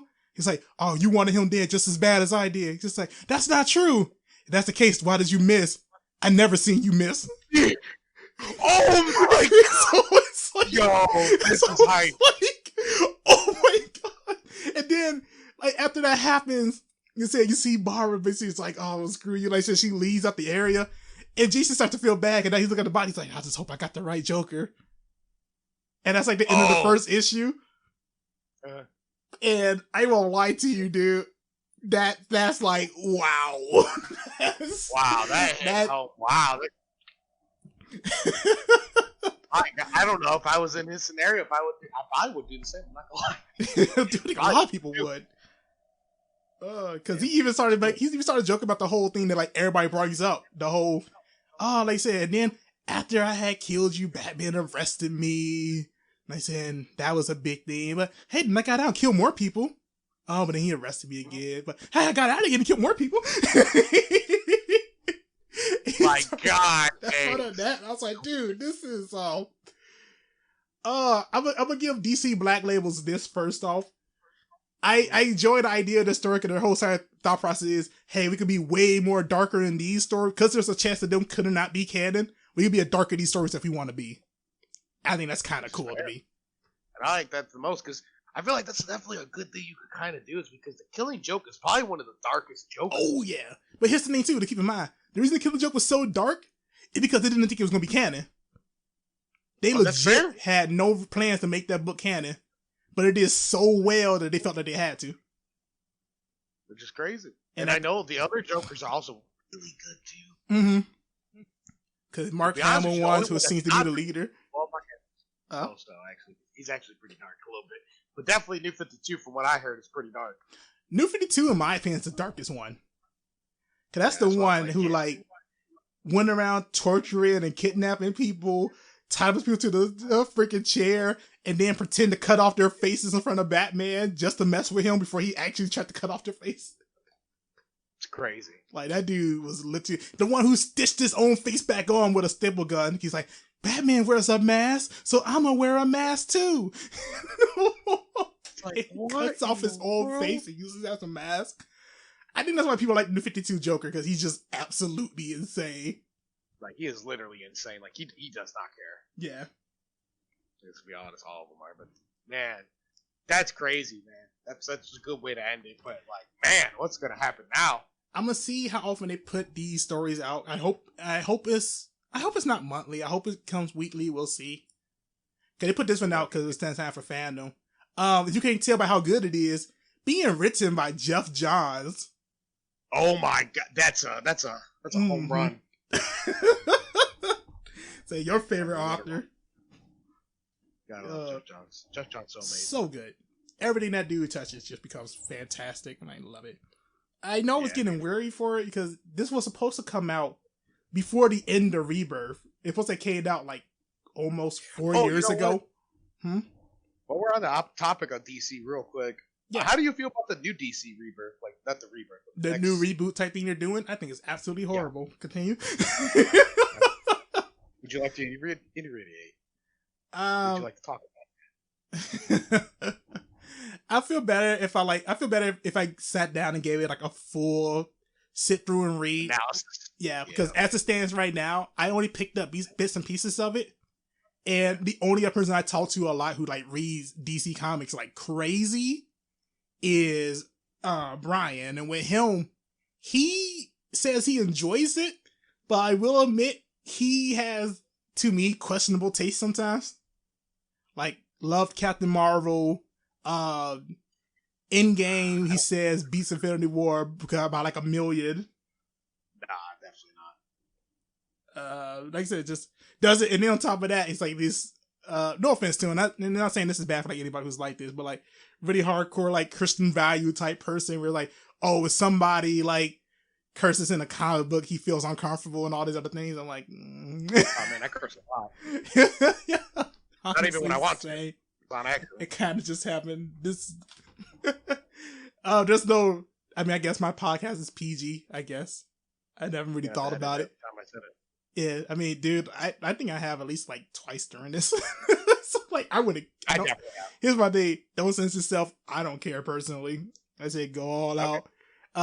Just certain things, and I'm like, that's a bit of a collar tug that I might take it out. Yeah, i.e. our Kratos conversation from earlier. Where I'm like, yeah, I'm probably gonna take that out. That's right. And for people who like don't know who's listening to this and all these other things, I don't know what he's talking about. It never happened. I don't know. That was a perfectly seamless transition. What a transition from? Nothing. Exactly. Don't worry about it. You want to see it? You want to see it so bad. I'm gonna make an OnlyFans and just put it on like just podcast edits that we took out. Podcast edits. Oh, yeah, that's some good thinking. I was just thinking of eating food and making OnlyFans, so got me beat. There's a name for that fetish. I don't know what it is, but that's weird. Mukbang. Oh, it is mukbang. You're right. No. What, dude? I get to eat food, dude. What do you want? You were the same person who someone tried to eat during a like live stream. You're like playing games and he's like, oh, why do you like turn off your stream when you're eating? I'm like, why did you leave yours on? Exactly. People want to see that, bro. They'll pay extra just to see that. Dude, you can offer me like 1 million. I'm good, man. I don't need the money. Not that bad. Nah, you do not. Don't lie to me. No. Tell you what. If we end up, what's an outrageous goal? If we end up getting like 1 million listeners on like all this, like weekly, then I'll consider. I won't even say yes. I'll consider doing like an occasional like mukbang Wednesday. It's just that thought process is like, I should really eat my words just in case. It might never happen. It's probably never gonna happen. I have to play it safe just in case. Because just my really luck, I should be like, oh, like we suddenly blew up. We got 1 million listeners. We're like, oh crap. Like, hey, bro, you got all that Chihuahua cheese with you? Like, bro, I'll make you some quesadillas. I got you, bro. Get the cheese. Oh my God. Yeah, let's talk about some of the DC stuff. We still got movies to go off on too. You're down for it. I was just about to segue into some movies. I'm going to talk about the Flash one for sure. Oh. So, and the reason why I'm jumping ahead a little bit is because I want to talk about. So I think, and I'm not 100% because they keep on hyping it that the whole. If you notice in the DC fandom, they kept on hyping how Barry could literally go into the past and literally kept talking about it. I think the way they're going to fix the whole Batman thing since Ben Affleck is Batman anymore, this is a big stretch. Don't get me wrong. I think they're going to create Flashpoint, or they already created Flashpoint. But I don't know how that worked, though. What's your thoughts? You see what I'm getting at? Because it works and don't at the same time. I feel like if there's a time to do Flashpoint, is now. Yeah. The big issue is, I almost feel like them doing Flashpoint. Because first I'm going to say, I'm tired of seeing Flashpoint, dude. Like, I thought it was great when it first came out, but like now we had it retold to us like, what, 10 times? 11 I feel like it's just a way to like, escape almost. I made a bad turn. Let me go ahead and that's kind of my thought too. I do feel like we've been bad enough that this is kind of necessary. Exactly. It's like it's the basic, like, not MacGuffin. What's the word I'm like? I mean, it's kind of a MacGuffin. It's kind of fixing those things that already exist that you want to have gone. Okay, yeah, it's kind of like the MacGuffin of like the Flash. It's like he's the only one that really has done it. It's been shown to be effective. So why should I change it unless I really messed up? And they really messed up Batman v Superman. That was bad. Yeah, big time. Like, it made literally no sense, nothing at all. I'm just like, this is stupid. I will say two things with that. One, I do enjoy it for the memes, but I do feel like it ruined DC forever. Oh, dude, film-wise, 100%. That's why they're so behind. And don't get me wrong, I'm not the stop process like, you need to pump these DC movies. No, take your time, please. Please take your time. Do you ever see I want them to be good. And this is going to like segue into like the next movie I'll bring up later on, but have you seen the extended cut for Batman v Superman? I think you're talking about the Justice League. No, for Batman v Superman, they have an Ultimate Edition. Oh, really? So they got one for the Justice League. Well, okay. For Batman v Superman. Honestly, it fixes a lot of the issues with that film. Wow. Like, I know people think like, oh, it's just 30 more extra minutes. How can they fix that much? They actually fix a lot of the problems I think I have with that movie. It's still not a good movie, but I definitely would say like, if I remove the memes, I would say me being generous, the movie's a 5. But with the Ultimate Edition, I would say it's probably a solid 7. That's crazy. Yeah. I'll have to check it out just to see for myself, because that's the thing about, I was going to say with the Justice League. Justice League was a shit show. Oh, man. Then let's spray that up. The freaking Snyder cut. How do you feel about it? I know, people have been hyping it up a lot. People are like, we need to see the Snyder cut. Let's see it. I'm like, man, I think it might help it, but I don't know about how much, man. That was bad. So, here's my thing. I've never seen the original Justice League movie. Don't watch it. So I've been told. It's not really good. Like, it does have cool parts, with the superheroes doing stuff and all that. It's really cool, but man, they did my boy Batman so horrible. Now let me ask this. Did you see the trailer for the Snyder Cut? No, I didn't. You might want to check it out. I will admit, I haven't seen the movie, so I don't have no context for a lot of these scenes. I looked at that and I went, that's actually pretty hype. Like, I was actually like, wow, this looks good. A lot from that movie, and I'm trying to figure out why. Well, so here's the thing. You know the whole story about when they were making the movie, right? With like Zack Snyder and all that. So essentially, Zack Snyder was the one originally making the movie, and then he had his big family tragedy with everything that happened with him, so he had to stop directing it. And they brought in, I think it was Joss Whedon, who came in and actually full on started working on the movie. And he was like, oh, why does Snyder want this in it? I'm removing it. Why does Snyder want this in it? I'm removing it. He essentially took out, according to Zack Snyder, like 80% of the stuff Zack Snyder had made, and essentially remade a brand new movie. Oh, okay. And that's what we got in theaters. Wow, I really need to see these cuts then, because I'm pretty sure these cuts pretty much saved the whole movie, probably. I know that's really true. I will say this much. I have seen what the original Steppenwolf looks like, but I've never seen the film. I've seen like the trailers of him. And Steppenwolf shows up in the trailer for this. And I'm like, damn, Steppenwolf look good. I remember like seeing the trailer for him in like the OG movie. I was like, oh, that doesn't look ill. Why did they do Steppenwolf like that? Oh, I fixed a lot of stuff. So honestly. That's great. I do feel like they're going in a good direction. I know on paper, I do kind of think, you're essentially, we're not getting reshoots and anything. We're just taking what was already filmed and re-showing it the way Zack Snyder wanted it to be shown in theaters. And in my mind, I'm like, how much can you really do with that? That seems kind of weird to me. Why not just enough for you to say the original film was a 5 to a 7? That's a big jump. But that's the thing I want to say too. Batman v Superman, Zack Snyder didn't get his original version of the movie he wanted. And I seen the version of it he put out, his Ultimate Edition, he calls it. And I gotta admit, it legit is a 7 for me. And that's crazy. I mean, the honest issues, everything I still had with the movie was the ending. With how they did, like, hey, there's Doomsday out of nowhere. Yeah. Where I was like, I get it. Yeah, but all the other problems I had with the film were gone. Like, actually gone. Crazy. Yeah. So I can see. I think they did a big oopsie then. So if Zach's fair, I'm right, sure he had a family problem. That's understandable. Yeah, I get that. Well, yeah, family first. Real big family problem. I don't want to bring it up on the podcast, but if you Google it, you'll go, oh my god.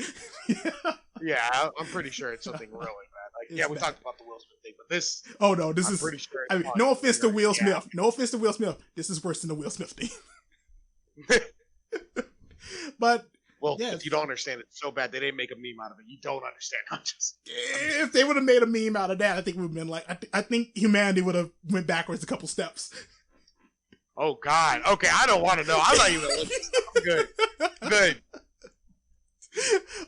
For any audience members who looked that up, I am so sorry. I hope I didn't trick you to wanted to Google that. I strongly advise not Googling it. I strongly advise too. I'm not gonna do it. Yeah, but that's that. I can't wait for it. We'll see what they end up doing. I want to see them talk more about it, but it comes out in 2021. All right, that's a long time. We do have other small thing I could bring up too, like Ezra Miller. Weird enough, they didn't bring out the whole thing with him at all during during DC Fandom.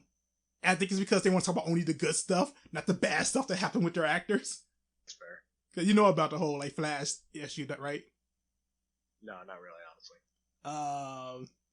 Without being going into a whole lot of details, domestic assault. What? I shouldn't laugh. I shouldn't laugh at all. Yeah. That's why a lot of people did not think he was coming back as Flash. Really? Because it was like, dude, that's a really big thing. And it's still ongoing. So they might say, I'm not saying they should, were you around for the Vic Mignogna stuff? The dude who voices Broly and Edward Alchemist? How they Oh! Okay, you're talking about that kind of stuff. Well, that was for him, but it was in the same boat of that where it's like, hey, everything's still ongoing. We don't know all the facts yet. Mm-hmm. But with him, it was like, oh no, we don't want him nowhere to come. We already fired him. We ain't doing all this other stuff. We're like, oh, that's kind of messed up. With Ezra, I don't want to make it sound bad, but it's kind of like the whole R. Kelly thing. It was like, dude, we have you on videotape. And so, you want my honest, non-judge opinion? It's a pretty open and shut case. Oh, Jesus. So that's kind of why that's why, not even just me, that's kind of why everybody's kind of shocked, we kept him as the Flash? So, we'll see what happens with that. We'll see if DC just keeps trying to brush underneath the rug or what goes down. I kind of want to look it up, but at the same time, I'm in the mindset, but it's I really like him as Flash, and I want to watch this and be like, oh, alrighty. I'm gonna be completely honest with you. Don't look it up at all if you want to enjoy this Flash thing. Okay, I'm not. I'll look it up afterwards. Look it up afterwards when it's all over. Especially if the movie's bad. Because I'll be honest with you, I can look at some stuff and separate it in my mind of going, okay, this is just the actor and this is the other person, and see it's two different things to a point. I'll be lying to you if I didn't say I'm gonna see this man do a combo as the Flash, and it's gonna be Oh my lord. This sounds bad. Yeah, I kind of wonder because they didn't talk too much about Flash. No, they didn't bring it up. They even hint towards it. Yeah. That's. I think it's just because they want DC Fandom to be about all the positive stuff they're doing for good reason. Yeah, exactly. And I get that too. I will admit though, there's only a couple stuff that I had hiccups with. I didn't really care for as much, you know. But it's quite a bit. I will say this though, Suicide Squad 2. You seen the trailer for it? Yeah, it looks really cool. I'm not gonna lie. So I decided. So first, I'm gonna say, out of everything I have on this list, this is the one I expected to take the most time. Yeah, for sure. But so I was curious. I know you're big on DC. I'm obviously big on DC. Did you recognize all the characters for it? No. Honestly speaking, not many. So going through the list of the ones that appeared, I used all info I knew, and then for ones I didn't knew, I looked them up a bit. And I'm gonna tell you this.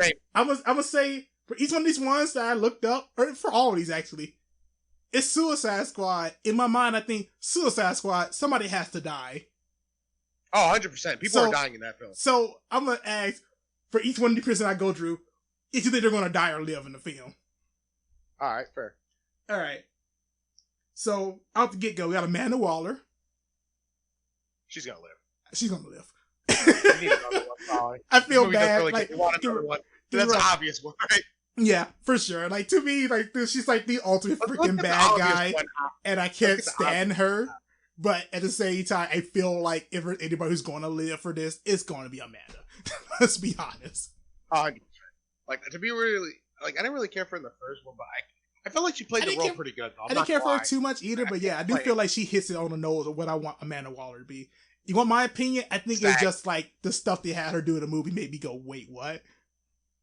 Yeah, I think it's just like she had the right like energy and attitude, but not the right reasons of like how the film made it, you know? My thoughts exactly. All right, let's get another obvious. Harley Quinn, let's just go ahead and say yes. Yes. Harley Quinn gonna live? Yeah, I'm with you too. Yeah, 100%. 100%. They got Rick Flag, who was the commander dude from the first one. Rick Flag. The one who was dating the Enchantress. Oh, yeah. I think he's going to live again. I think he's going to live again, too. I think he's going to live. I actually like this character. I thought he was pretty cool in the first one. I thought he was solid. Honestly, I feel like John Cena's been playing him. But they brought back the same actor. I say you bring back the same actors. Why not? Yeah, might as well, right? Yeah. First new person popping up. Savant. That was the Max dude. Who? He it's just like someone who's with like the red Speedo. But he I looked him up. I was like, I have no idea who this guy is. Yeah. He appears in Birds of Prey one time as like a random appearance. Really? Yeah. Oh, I think I read that somewhere too. You know what Birds of Prey is, right? Yeah, that's the Harley Quinn show. Yeah. Pretty I heard much. a mixed thing about that movie too, but I still want to see it for So myself. I'm gonna tell you this to go on that tangent real fast. The movie, me personally, I don't think it's like compared to the other DC movies, it's definitely ain't that good. Like the Shazam, Joker, and all that other stuff. I think it's okay. Yeah, I'll give it a 6. It's a pretty good movie. I can say it's pretty good. Bad. It's solid. If it's on, Okay. I definitely say why not check it out. But other than that, nah. The animated series they had, or they put on thing. That is the best thing that was on the DC network on the little channel thing. And I love Doom Patrol. Huh? Doom Patrol was really good. I actually really enjoyed Doom Patrol. I love Doom Patrol. I like the Harley Quinn show more than Doom Patrol. That's crazy. I'm gonna have to check that out because I love it. If you want to see something good, check out the Harley Quinn show. It's amazing. Also, you're talking about Doom Patrol, the live action, right? Yeah. Okay, just want to make sure. That was really good, though. Oh, it's I'm gonna have to amazing. check that out then. Because I really like that. Another thing, a little tangent rant before we go for it. more Suicide Squad. God, I really, really want to like the Flash's new seasons, and I really don't. I just don't, man. Well, I think it's just because the villains are just not as good as the other ones. Oh. Well, let me double down on something real fast. Let me 2 birds in one stone you real quick. Can I put down a question mark on this? Because I actually wasn't sure. The Thinker, isn't that the Flash villain for season 4? Yes. Okay, yep. I thought so. He's on the squad. He's super overpowered. Honestly speaking, I don't think he's gonna die. And to be honest with you, if he does die, it's because he literally thought of something and something literally didn't happen. Because there's no way he's dying otherwise. Well, it's like honestly, because he's gonna think through all of it. Unless they like nerf his power, there's no way. I don't think so. Because literally, he's bro. In the show, he was ridiculous. I think. But is he being played by the same actor or no? No, definitely not. Oh, moot. It's the guy who's from Doctor Who. Oh, it's a good actor. I never watched Doctor Who, but I'm assuming it's a good actor because people love Doctor Who. Yeah, people love Doctor Who for sure. Exactly. So if he was a bad actor, they would have complained. So. Dude, let's just say this is a random tangent, and like people listening to this will know it in the future.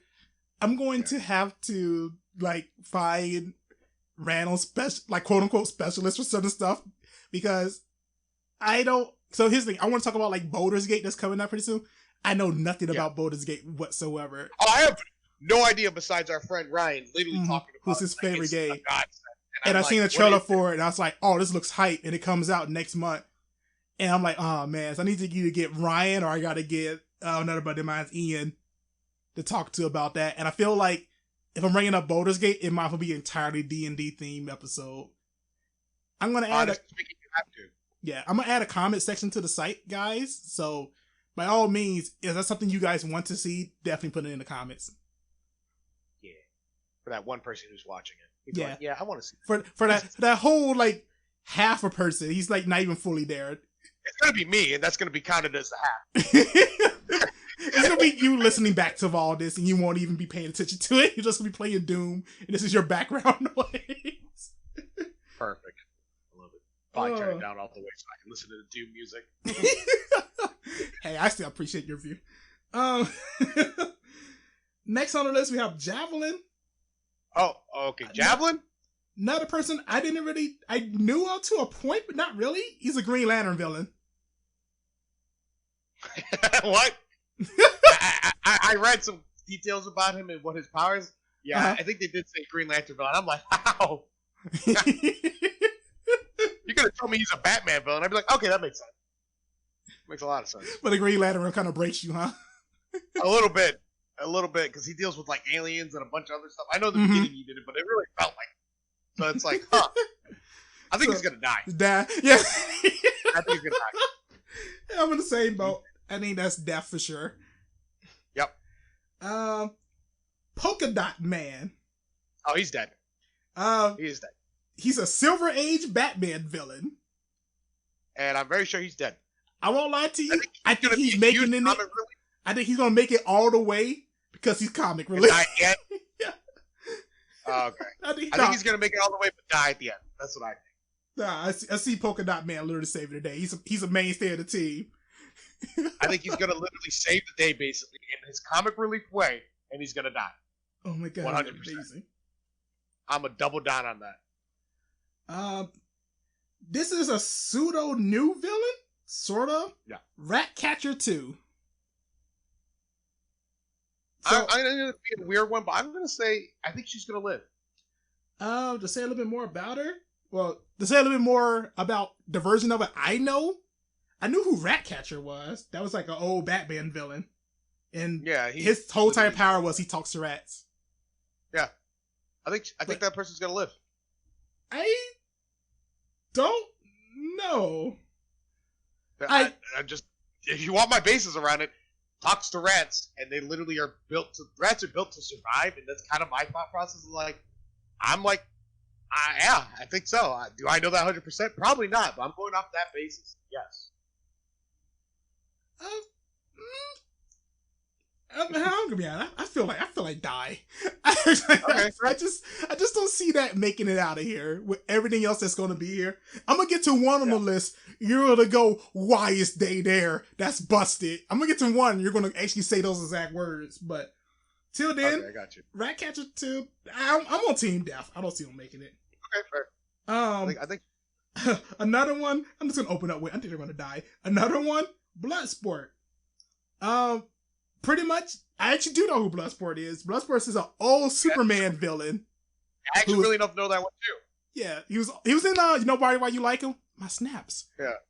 He was inside, I believe, Justice League, the old TV show, Justice League Unlimited. Yeah, that's what I thought. I know I've heard Bloodsport, and I was like, man, it sounds so familiar, but where have I heard that before? I also believe he might have popped up in Young Justice. But his whole entire gimmick is he's obsessed with Vietnam. Okay. Yeah, I'm gonna want him to live, but I think he's gonna die too. I don't want him to live. I want him to. This actor he's playing him, I really like him. Honestly, yeah, he has a really great actor behind him. That's why, I really want him to live. Next one on the list, I'm gonna say I think they're gonna live 100%. But yeah, King Shark. I don't know why we're getting so much King Shark love. But honestly speaking, I don't know either. I will tell you this much. He's inside that Harley Quinn animated show I was telling you about. And I won't lie, he makes my day every single time he pops up in the show. That's most likely why we're getting so much King Shark love. He literally puts a smile on my face so much. Because that's the one thing, just to go back a little bit. The Suicide Squad 2. That was the weirdest one that I thought too. It's like we got Boomerang guy. Yeah, cool. Harley Quinn. Yeah, makes sense. Makes Deadshot. Yeah, makes it. King Jetpack's a little Shark. weird. King Shark. What? What? Okay, random, but okay. It comes out of nowhere, and I don't know why it's a thing. It comes out of very left field, and I don't know why. I think it's because that show you're talking about doing super well was King Shark in it. I think that's the reason why. They're just like, King Shark works, put him in everything. Literally everything. It works. So here's the thing. I don't know. I haven't, like, I talked to, like, friends and things like that, and, like, heard their reaction to it, and they love the show, too.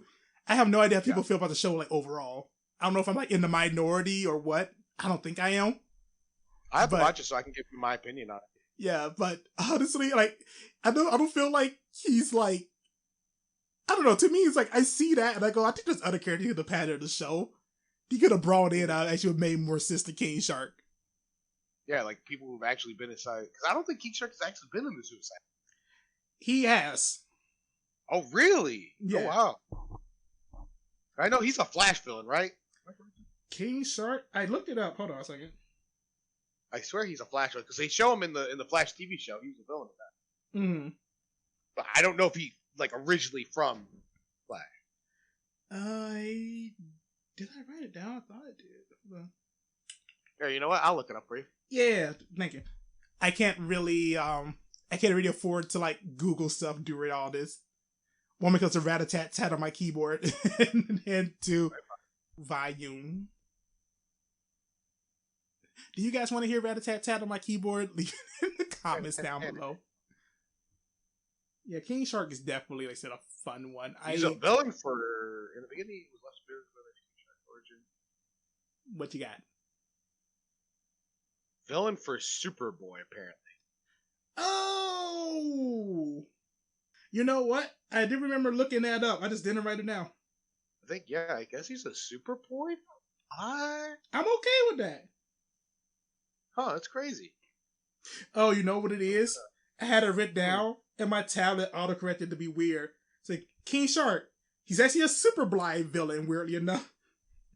Oh, that makes sense. Then. Okay, I was like trying to fact check myself. I think, yeah, he is a Superboy villain, yeah. Yeah. Yeah, but I think his biggest thing is the fact he's in the Harley Quinn show. I think so too, honestly, because like I said, if it works, you know. Yeah. Next one on the list. To be honest. Yeah. Yeah. I was gonna say too. I would love to see. I want to see more Black Manta. I don't know. If it was Black Manta instead. No offense to King Shark fans, but Black Manta would have been such a cool dynamic on that team. And the only reason why I'm bringing that up is because I really like the Aquaman movie a lot. But I only liked it when Black Manta came in. I'm not gonna lie. I really didn't care for the other villain they showed as a big bad. I wanted it all to be Black Manta, you know? But bro, we already have one black character. We can't have too much black representation. I need more. Give me my great. Where's Jon Stewart at, man? Give me him. Oh man, just make him a main member of the Justice League. It'd be amazing. Why? They take him out. I love Jon Stewart. There was absolutely no reason for that. No, none whatsoever. And don't get me wrong, I'm not going to say Cyborg's bad either. I like Cyborg. I will admit, I don't like... Again, this is going back to the whole Roland thing. I don't like how they changed Cyborg that hard. I get he gets older, but man, he's so bland now, man. So, from what... Give me time, Cyborg. Cyborg been on... So, since Justice League came out the original, the person who played Cyborg, he was saying, had, like, essentially, I want to say it's Cavill who, like, reshot the movie. He said essentially he took out all his scenes that he had in it that he was going to love involving his character. And he was pissed off about it. But when the Snyder cut came out, essentially he was hyping it up. He's like, hey, now you guys get to see all my scenes I filmed that I loved that was been in the movie but got removed. Oh, thank God. Because, hey, hopefully. I hate how they were doing Cyborg in like say for instance the Justice League animated stuff. What is Cyborg? He's just boring. And don't get me wrong, people were like, well, he's just, his humor carries him in the TV show. Exactly. It's like in Teen Titans, he was like one of my favorite characters. And just his personality. Awesome. Exactly. And don't get me wrong, I'm not going to say serious characters are all bad, because there is a serious character. Raven. Raven. Exactly. Were you talking about Raven? I don't consider. I like. Yeah, I guess Jon Stewart is kind of serious, isn't he? He is pretty serious. Like, let's be honest. You don't see that backcracker smile. But dude, but serious. if we were to put in one Green Lantern for the Justice League, I would kill to have it be Jon Stewart. Give me Jon Stewart, man. I love Jon Stewart. And no offense to Hal Jordan or Kyle Rayner, I really don't know. Oh no, both of them are great, and people are big Kyle Rayner fans out there. But Jon Stewart needs more love. Exactly. That's what I think is that. I personally, out of all the Green Lantern, I think Hal is probably my favorite, just because I like everything he's done. But I want to see Jeff Johns. Jon Stewart, because he's not a bad. Yeah, exactly. He's not a bad character. I like him. He needs just to be fleshed out more. You know? Yeah. Because, like I said, he's not a bad character. He's pretty good. I just want to see more of him. You know? For sure. It's like how I feel about like in stuff like we like watching like anime and stuff. It's like, man, I wish they would have done more. They did more live action with him. Yeah, you know, it's like more stuff with them. Yeah. No, I mean, I'll be that guy because like other people say like, oh, why do you need DC live action movies? The animated movies are great. Yeah, but I also don't want to always watch animated stuff all the time. I want to see like people live on a big screen. Yeah. Like, here's a good example: Black Lightning. They how was the TV show? I know you was loving it last time I checked. I love it a lot. I like it a lot, and it's really cool. The only problem I have with Black Lightning, the show, is kind of the villains. Like, it does work pretty good in the beginning a little bit, but it's like I feel like we need better villains for Black Lightning. You know, and that's only I don't know what his villains are, and that's what's sad. That's what's like exactly. Sad. They're not really. They're all right, I guess, but they need better ones. You know. Well, to be honest with you, I like everything else about it. Well, okay, it's funny you say that because we're going to get into like Wonder Woman before all this is done too, and that goes to like kind of an argument I have with that, which is I feel like Batman himself kind of takes all the good villains for himself. 100%. It's kind of how I feel with a lot of stuff, honestly. Like, dude, like if I were to ask you, Spider-Man has so many good villains. Yeah, okay, say your name with Marvel. If I were to ask you like, hey, name like 5 Marvel villains you love. I guarantee you, at least 4 of them are going to be Spider-Man villains. You might have 1 X-Man villain. Exactly. I was going to say Magneto. There you go. As well. I keep going down the list, and I'm like, man, I'm thinking about a lot of Spider-Mans because I love Shocker. For some odd reason, I don't think Shocker's that crazy. But I absolutely love Shocker for some odd reason. Mr. Negative, obviously Sucker Punch, whoever made that game. I think it's Insomniac loves Mr. Negative for some reason. Green Goblin, everybody loves him. Doc Ock, everybody loves him. Doc Ock, after a while, I didn't like him at first because of the movies, and I didn't know much of his character. Oh, when you actually see him in the comics, ooh, so good.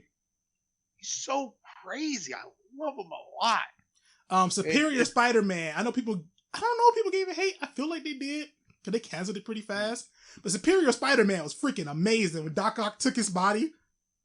Yeah, I thought that was cool too. I was like, yo, that's crazy. So good. I thought that was a cool story. There's just so many characters that Spider-Man has that you just can't really, like, it's just hard. It's really hard, man. And I wish I could say like the same. It's really cool too. I like Anti-Venom. Yeah, Venom, Carnage. There's so many good stuff. Sandman, I really like Sandman too. Mm-hmm. That was pretty good. And I feel like Spider-Man has the same problem that like DC had, where it's like Spider-Man, I feel like for the most part, keep all the good villains for himself. Yeah, the only one I could argue that Marvel has a little upper hand is X-Men. X-Men villains are fantastic. I love them too. But X-Men is like literally the variety of life. I love X-Men. I am one of the biggest. That's kind of why when we have some of our debates where it's like I can't really.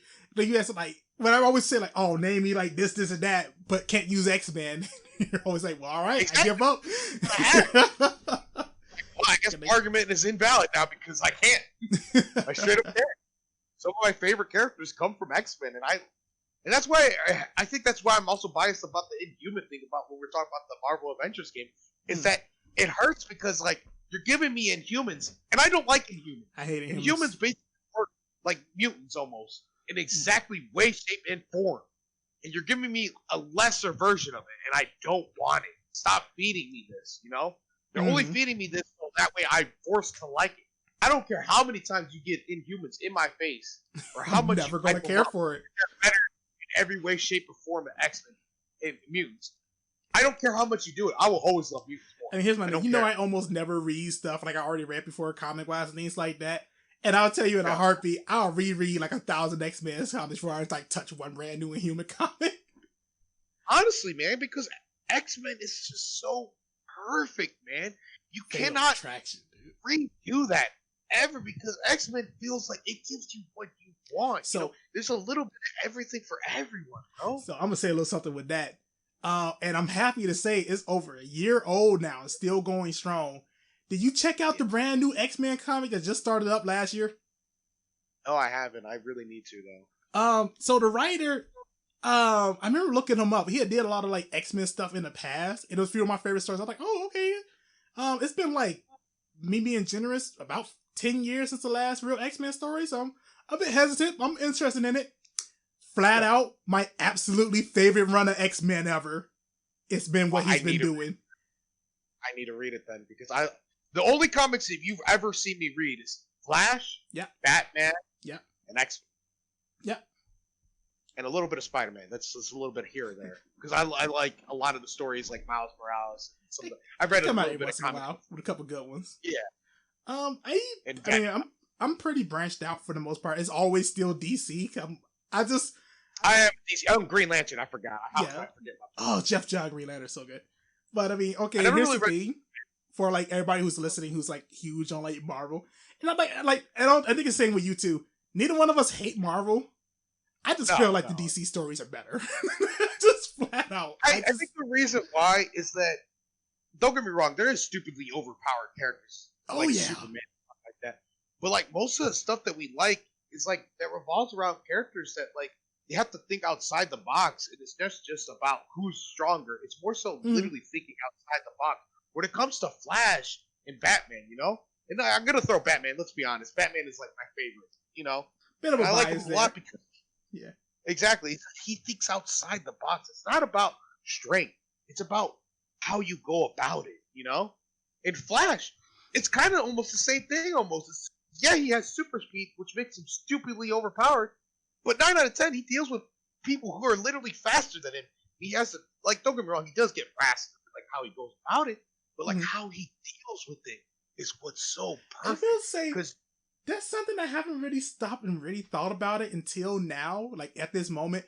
When it comes to DC, how they handle their villains, it is kind of interesting when you think about it, right? Because with DC, the heroes, let's be honest, almost everybody on Justice League is like a god in their own right. With like all the stuff they can do. Yet all their villains aren't anything too crazy, but at the same time too, what they are provides such a big challenge to the hero is actually kind of great. Because to me personally, and I'm gonna bring them up real fast, Wonder Woman's main villain is Maxwell Lowell. That's literally a normal everyday dude. He's not even like Lex Luthor. He's like a lot of money and smart like Lex Luthor. No, he's just a normal everyday dude on the street. But what he does and like how dangerous he is with the way he acts, uses his charisma and stuff, is why he becomes such a big threat. I'm like, I kind of like that. It's like it's just a really good way. Like obviously we just talked about how it doesn't work in games because it's kind of hard to you always want to feel like you're that character, and it's hard to do it that. But it makes it so much better when you do it in a comic book or in a story because it's like something you wouldn't think of, Exactly. Like, dang, that's actually powerful. Wow, that's crazy. It's really hard. That's where it correlates. Where it's hard to work in a game because it seems crazy, I mean, dude, one of Flash's most iconic villains is a guy with a freeze gun. That's just a lot right there. I love Stark. Stark is so good. He was literally one of my favorites because of how Stark he was. Literally, no pun intended. So good, so cocky. I just loved him. He's so good. And another good villain that literally is Reverse Flash. God, you hate to love him because it's like he's the bad guy. You shouldn't like him, but he's also spitting out like some crazy stuff that you're like, man, that charisma. I like you, but I can't trust you all the way, and I don't know why. And I felt like the entire time with Dr. Wells, it's like, man, I don't know what it is about you, but you're helping me out, but I feel like I can't trust you. To anyone who hasn't seen at least I know they're like long shows and CW gets a bad rap. So anyone who haven't seen the first season of The Flash, you're doing yourself a disservice. The first season of Flash is amazing. I highly recommend it. And if you liked it, I recommend going all the way up to 3. And I am very biased on it because I do love Flash a lot. But I recommend season 2 is really solid. And season 3, I feel like great. I feel like 3 blows out 2 and out the water. Yeah. That's why it's like so good to watch, is because I like the villains on both of those too. Mm. And I will admit, you can stop after 3. I'm not gonna lie. I have no. But I thought you liked the Thinker. Thought it was your favorite villain. I thought he was a cool villain, and I liked him a lot. But how they did him at the end, I was like, all right, I didn't. So why did you get all this stuff to literally deal with Flash? That's what you were saying. Literally threw out the window. It's you didn't use anything. It's the Admiral Thrawn like theory I was telling you about, dude. Where it's just like you can't bring in a villain whose whole entire gimmick is I'm smarter than everybody, because they're going to beat him with some kind of crazy bull every single time. Yeah, exactly, and that's exactly what happened there. And I will admit they did what they could. You know, it's like I couldn't think of a better way of going about it. I'm gonna be real with you. Now, the only way I could think of you going about it is you literally getting Superman and getting Green Arrow and getting but I feel Black like Lightning. For me personally, I feel like for villains like that, I feel like those are villains that should always, if you want to give the hero a win, it should be a 50-50, like a bittersweet victory. Yeah, like, exactly. Hey, you got lose after you win. Yeah. And I think that's the best way to handle a character like that on the villain side. Yeah, and again, and then we went to the next villain after that, which was Godspeed, finally, right? His name. Huh? Godspeed after that. No, I wish he was a main villain. No, they make him a side villain, and I was super upset with that. That's one of my favorite Flash's villains. Just to give an angry rant about that, if you haven't read any Rebirth. Flash comic, I really recommend reading the Flash comic with Godspeed in it. I really do. The very first issue of Rebirth. It's so good. Literally, it's so good. Thank you for actually showing what it is. Yeah. Don't even ask me how I remember certain stuff like that, just on top of my head. But I really recommend it because Godspeed is one of my favorite speedsters, hands down. It's amazing. Like, he is so good. And how they deal with him in the TV show, it's like a huge disservice. I'm like, why are you making him like he's a second hand up? Why is he getting beat by somebody who doesn't even know the speed? You know what's weird? You know what's so weird? They were adapting all these New 52 stories to CW. And I was like, dude, these were actually pretty bad stories, and they're like making them really good. So I was like, this is such a Rebirth story. It's gonna be the best thing ever. There's no way they can mess that up, and they found a way. Exactly. Like, it's because they want to stick in the New 52 formula so bad that they didn't make Godspeed who Godspeed actually is. They made him a whole different story. And I don't like that. Don't take a character that I like and make him get a whole new story. If you're going to do something like that, make a whole different speedster then, because don't do that to a character I like. Because I like him.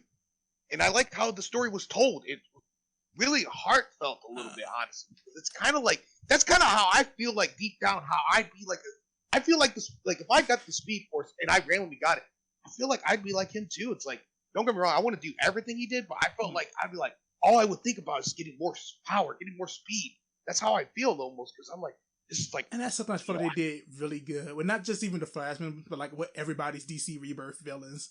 They make you feel like, hey, I get where they're coming from.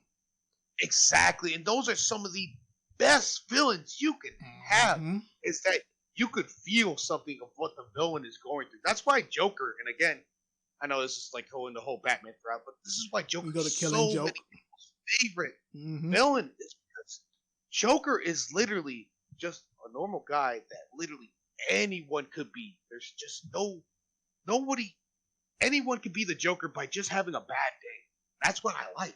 Yeah. That's why you don't know who Joker is or who his real identity is, because it could be anyone.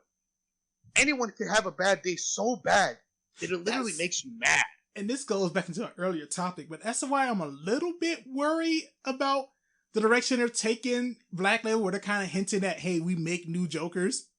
Can I look at Killing Joke and I go, man, just the idea that's just something somebody became one day, I think works so well.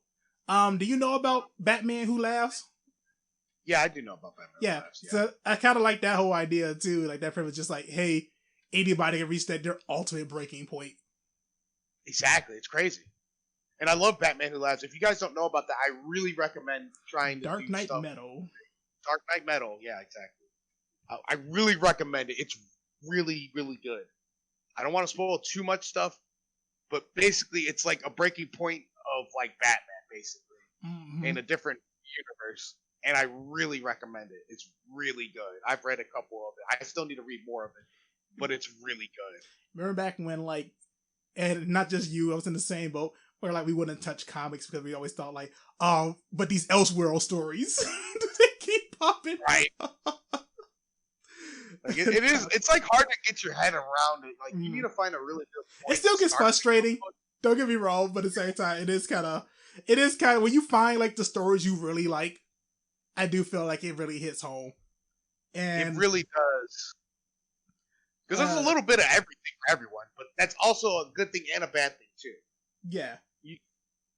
I'm gonna hit up Batman like the very end of the show when we like get to like the final thing, but I do feel like a lot of those. Cause this is the weird thing, and this is kind of like something I was gonna like leave you to think on a little bit, but we are pushing almost 100 years now of Superman and Batman stories.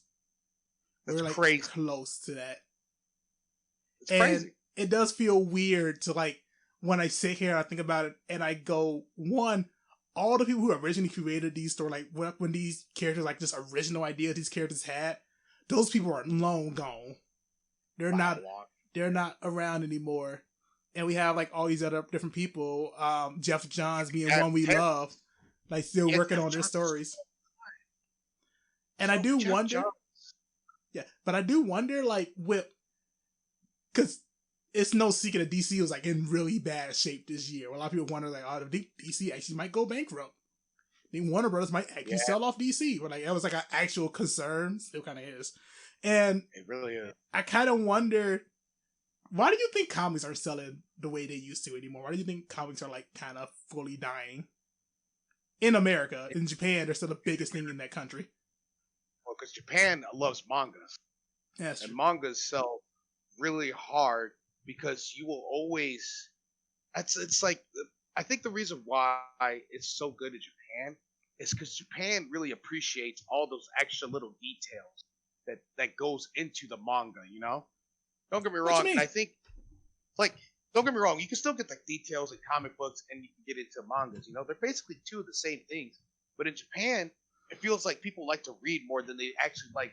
They appreciate that little extra bit that they go into, you know, getting the manga, you know, getting the newest issues. They like that kind of stuff. Here in America, we're all about really just trying to, you know, look it on the internet and try to get it. Yeah, we like to binge what is out. Then we like to just complain that we don't have nothing to hold us over. Exactly, and them they like taking in moderation, you know. Mm-hmm. And I know it's weird to like. I never lived in Japan, so I really don't know. This is just me spitballing a little bit. Yeah. But it really does seem like that, though, you know? Like in America, we get big portions. Their portions compared to our portions is way different.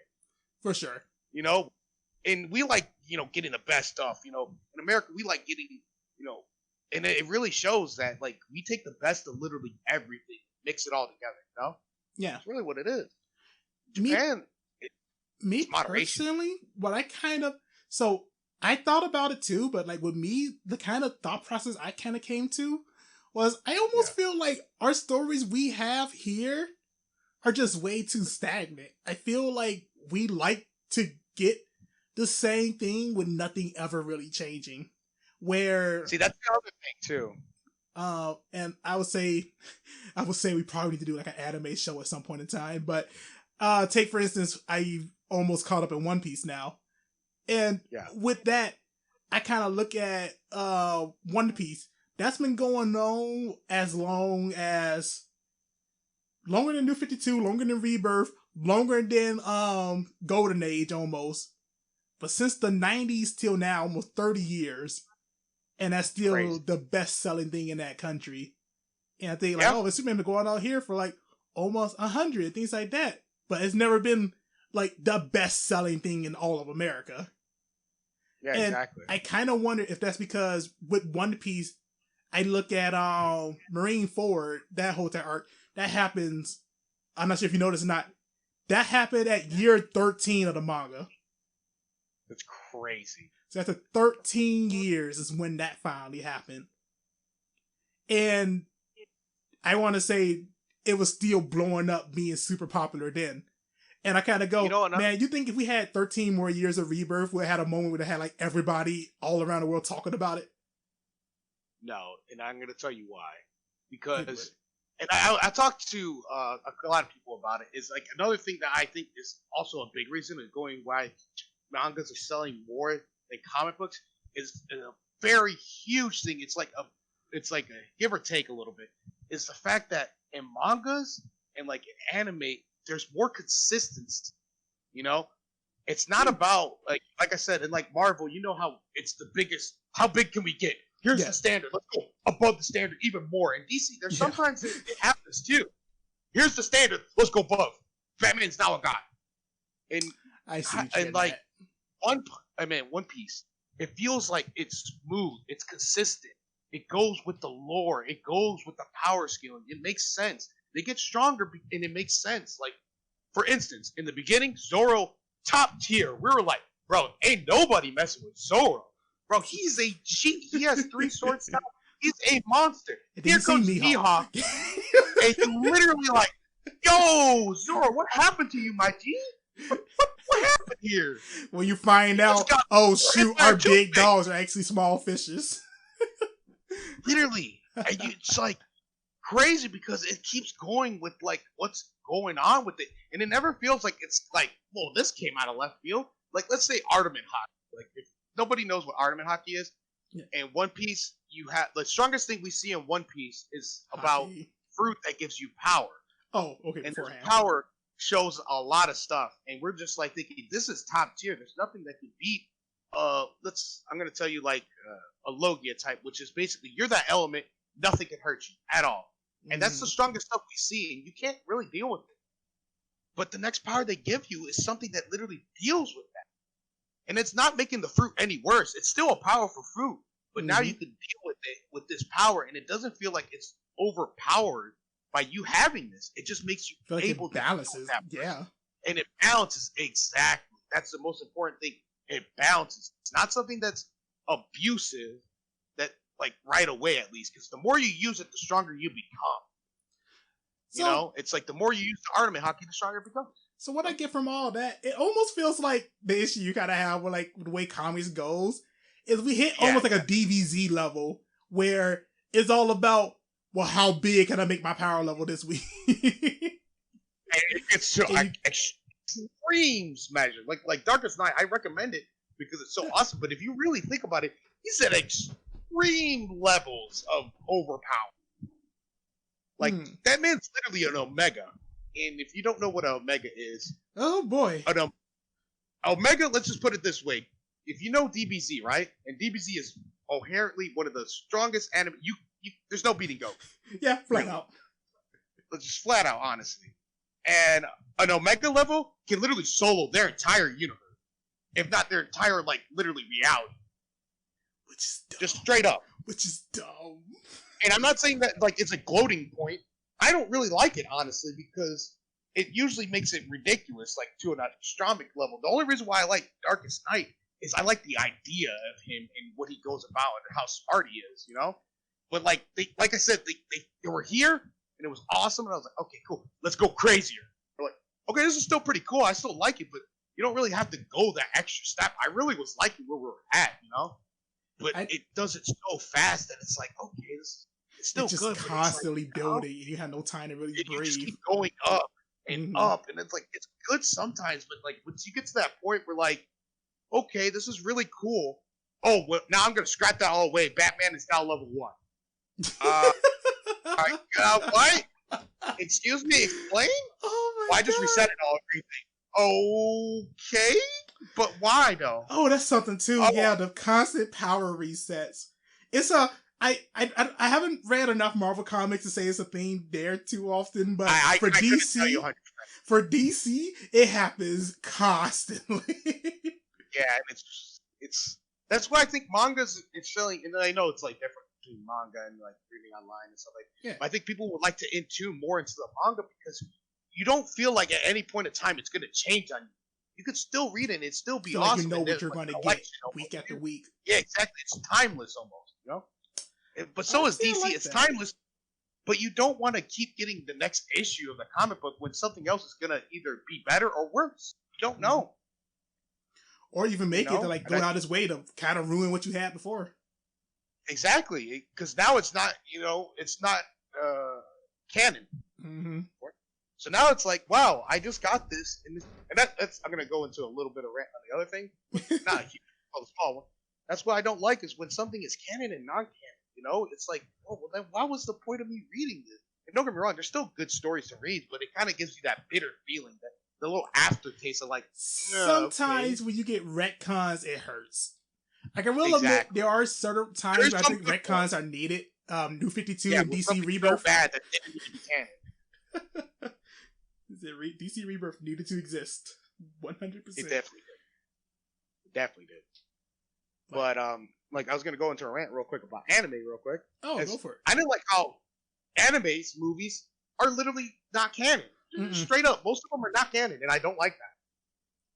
Yeah, like, well, why are you telling me this story about that till I told you? I forgot. I never realized. I was just thinking that this always happened in the world. It's like, okay, so like, well, why didn't he learn from that from when he went in the movie? Oh, because it's not canon. Why are you showing me this? I want to see stuff that's canon. I like the idea that Broly is literally somewhere in the world. Mm-hmm. He's just a monster. He could come at any point in time. Now that's the case. Before it was not the case, and I didn't know that. And I was like, wow, that's dumb. Why isn't Broly? Broly's awesome. I like the new version first. Do you feel like that's a good way to put out like movies that are unrelated to like the main events and make you good? Well, I'm gonna be real with you. I did just say Broly. I'm gonna say the first Broly, because I just like the fact that he's just a threat that just happens. You know, like, damn, it's like when you deal with Broly the first time, you're like, man, you really had to deal with Broly. And to be honest with you, he kind of won BS wise. And that's kind of thing too, because of how he won. It's like you could have, let's say that original Broly movie was canon. You could easily go, why don't everybody just give their power to Goku for he can like one punch man for himself? Well, no, I'm saying like it's the way that like they had the like power of friendship. We did all our Kamehamehas together and somehow beat Broly, which I don't know how that makes sense. Oh no, the Gohan version of it. Yeah. But like, cause I thought that was like, okay, well, you've done a Kamehameha. Why is this one so much special? You guys are doing it all three. Okay. Can't take that. They got Goku with them this time.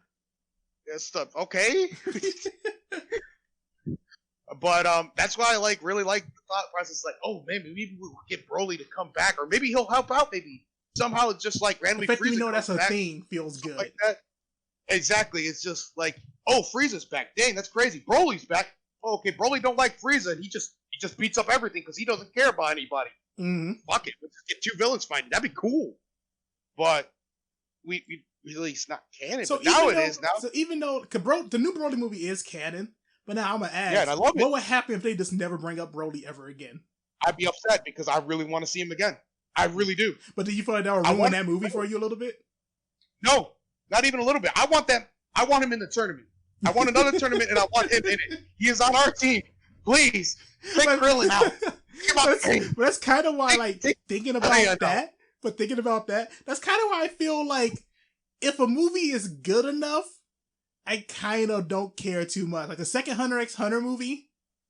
Yeah. I'll admit, I think part of the reason I'm okay with it is because you feel like it's something that could have happened during the second season. But it really wasn't impactful. Yeah, but it wasn't impactful. But at the same time too, I feel like for what it is, I'm okay with it. I don't hate it because of it. I feel you on that one. I think if a lot of fans like it a lot, I feel like we should just make it canon. Like there's a lot of stuff that I will admit we don't like. Like let's be honest, every other old Broly movie after the first one did not like because it got weird, man. But then let me ask this too, then. I'm gonna use two different examples on it. But the Garlic Jr. movies, for starters, for Dragon Ball Z, how you feel about those? This is actually a very good example. Those you can literally just throw out the window. I wouldn't care. Yeah. But at the same time, you can also make an argument that they're canon and they take place in a perfect amount of time where you can believe that stuff happened. That's true. It's 100%. I like it still because it ties in with it. But my thought process is, I didn't really like Garlic Jr. as a villain. Yeah, he wasn't very good. Exactly. That's like, it makes sense, but at the same time, the villain wasn't that great. I think it really only matters if I like a lot what happened, you know? But now, and people argue this isn't filler that I'm about to bring up, but I consider it filler. Yeah. How you feel about certain stuff like Hit versus Goku round 2?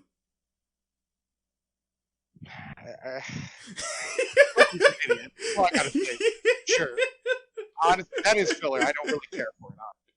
Honestly. That could have not happened. I really wouldn't care. But then, okay, now, if some stuff happened, then I'm like, yeah, okay. Well, let me use something else I consider filler that people actually really like a lot. Yeah. But I consider it filler. The copy Vegeta. I don't even remember that. With the pink Vegeta that fought Gotenks.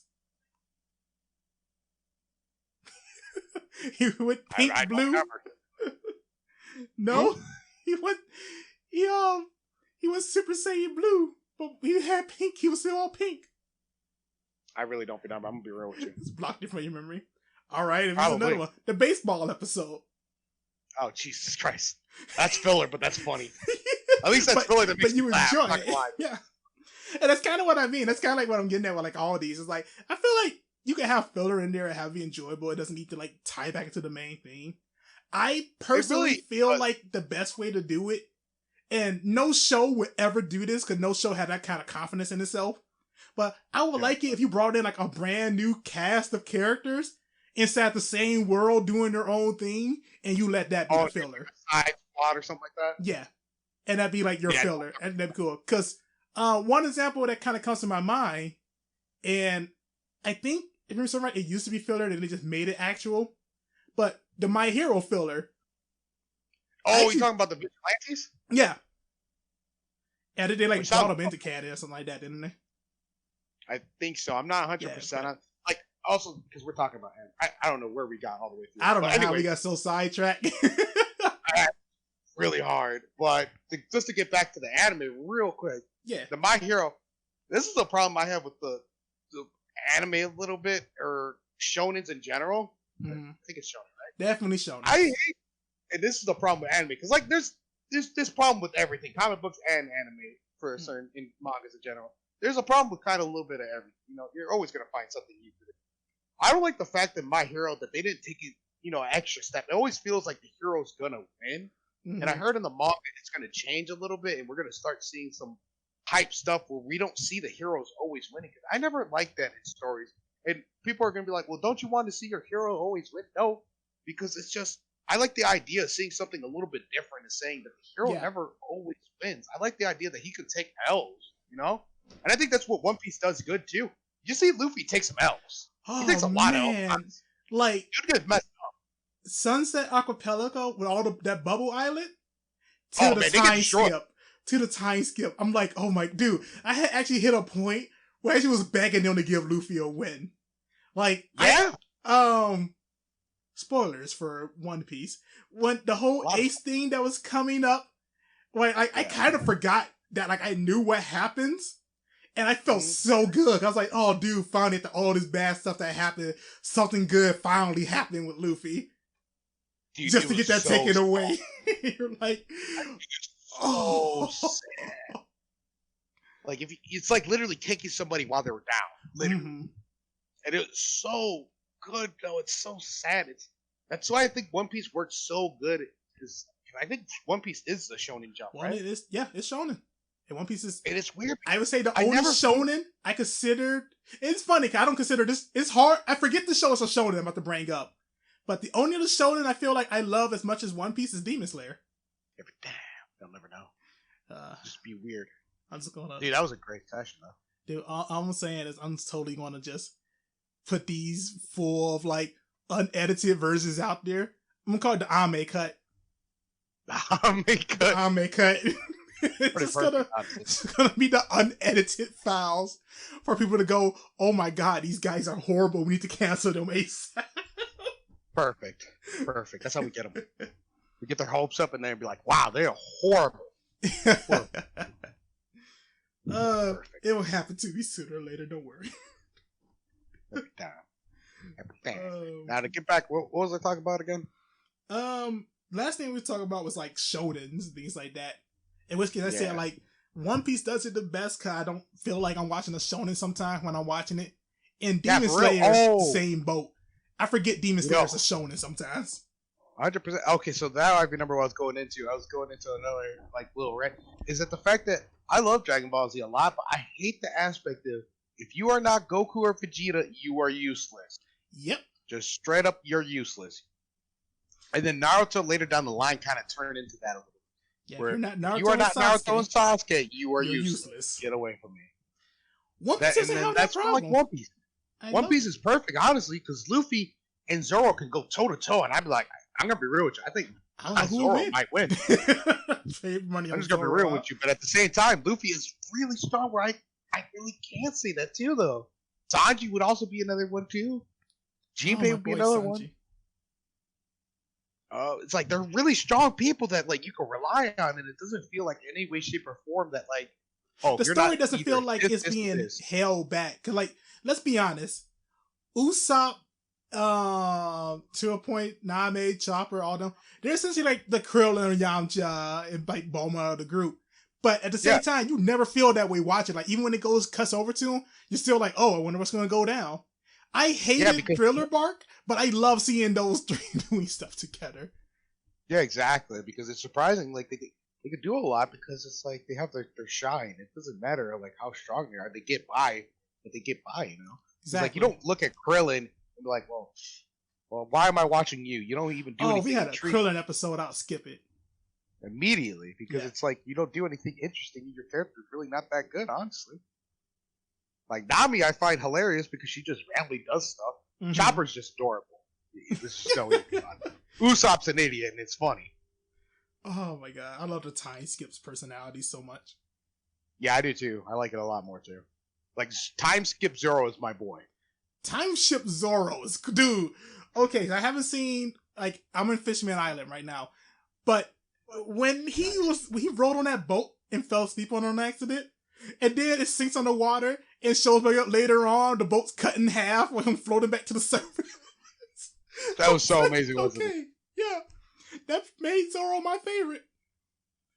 Dude, it's so good, dude. As Zoro gets, I will admit, you've seen Sanji's. Oh man, that was bad. Oh, come my way. Oh my god, that was so bad. That was so funny. I felt bad for Sanji so bad. That was funny, man. For every Sanji fan out there who haven't gotten to that far, I'm sorry. I'm sorry. That's all I got for you. I didn't even like Sanji like that, but I felt bad for him after that. Oh my god. Because me and Name's whole thing was like Zoro versus Sanji, and then and then that threw under the bus immediately. Can't argue that. I was already when Thriller Bark happened, and Sanji basically said what he said, just like, I always wanted the invisibility fruit. I could do like all this, and that. And I was like, Sanji? Why? Like, I get it. I get it. No. Why? Why? So I was like, I don't feel good about that. Then the very next arc with that, and I feel kind of bad, because, okay, here's the boat I'm in. I have no idea if I could say like Ivan's title on stream. Like I loved Ivan. That was the one dude who was injecting people with the needles inside the prison. Oh yeah. I loved him with a passion. One thing about it is every single time he said like his title or like who he was, I was like, is this okay in 2020?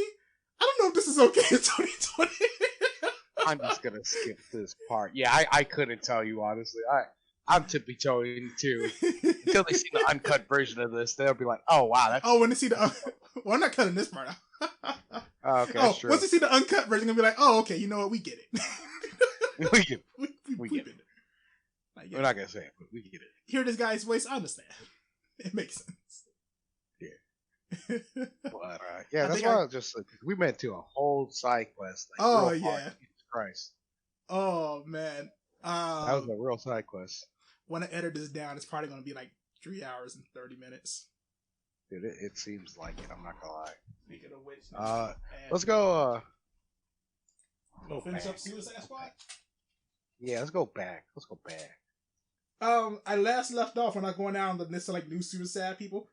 Yeah. This is the one that might make you go, okay, but why though? don't mean to draw you back into another rant, but and you heard this person, I promise you. Mungao is on the team.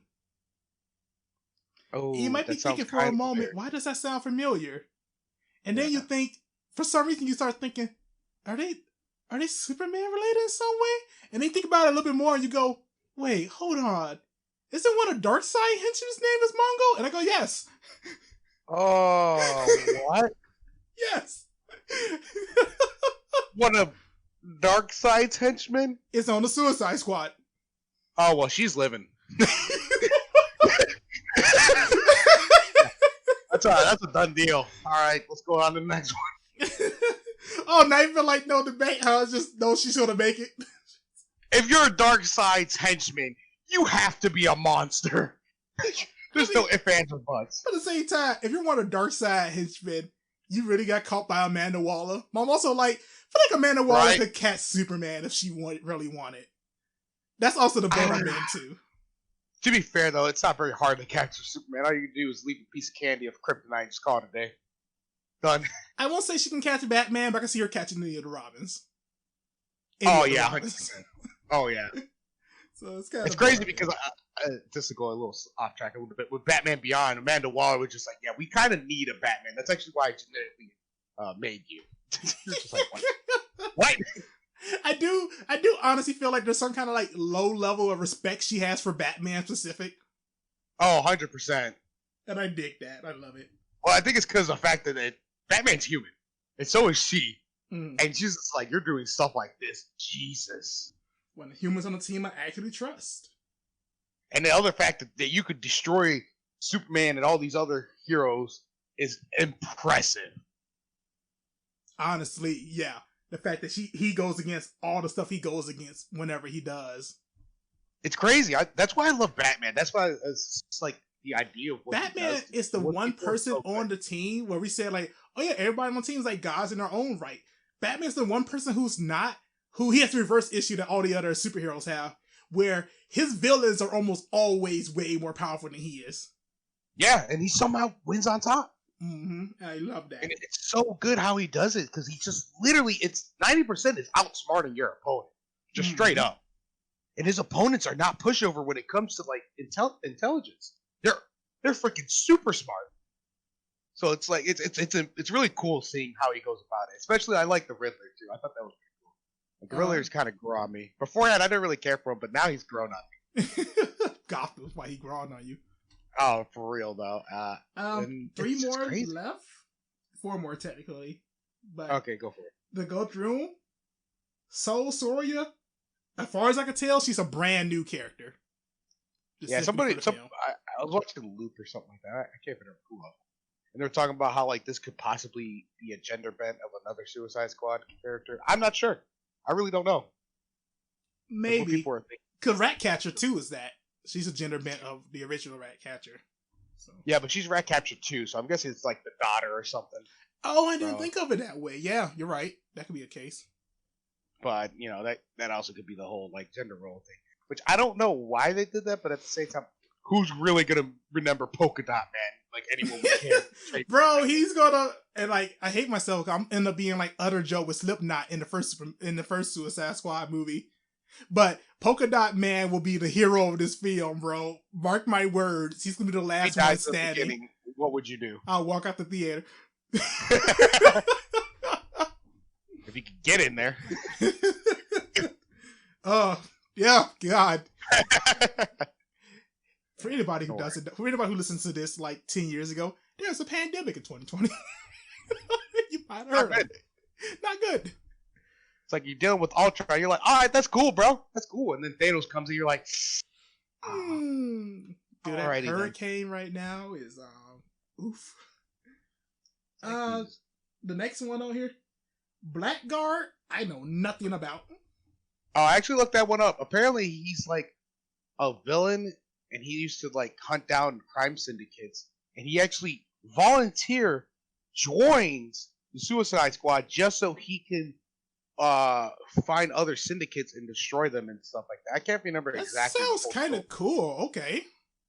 Yeah, it's interesting. And here's the thing that's gonna probably be like, yeah, he's gonna die. And apparently, in the comic books of Suicide Squad, random other, I think it's either another Suicide Squad or an enemy they're fighting, literally grabs him and pops his head off. Like, squeezes him to death. So I'm going to pass my vote and just say dead. Yeah, I'm going to say dead after hearing that, too. To be honest with you, I kind of want him to live because I actually like Pete Davidson. Yeah, I think he's good actor. I think I like him, honestly. I think he's pretty good. So here's a fun one. Another completely new one from the looks of it. TDK. Yeah. TDK. And I heard one rumor, well, not even a rumor, I heard like one theory that made me laugh about his name. I heard other people saying like, oh, we don't recognize him either. And people think TDK could stand for The Dark Knight. He's just a hardcore Batman fanboy. That'd be amazing. And I feel like it's James Gunn making this movie, the same guy who made Guardians of the Galaxy. Yeah. I feel like I wouldn't put him past it to make a character like that. That's amazing, actually. And that's kind of why I say he's going to die. Yeah, 100%. I was thinking the same thing. I was like, oh, he's going to die. The next one, I actually did know this one. You ready for this? Yeah. Weasel. Oh, yeah. He's a Firestorm villain. Really? Mm-hmm.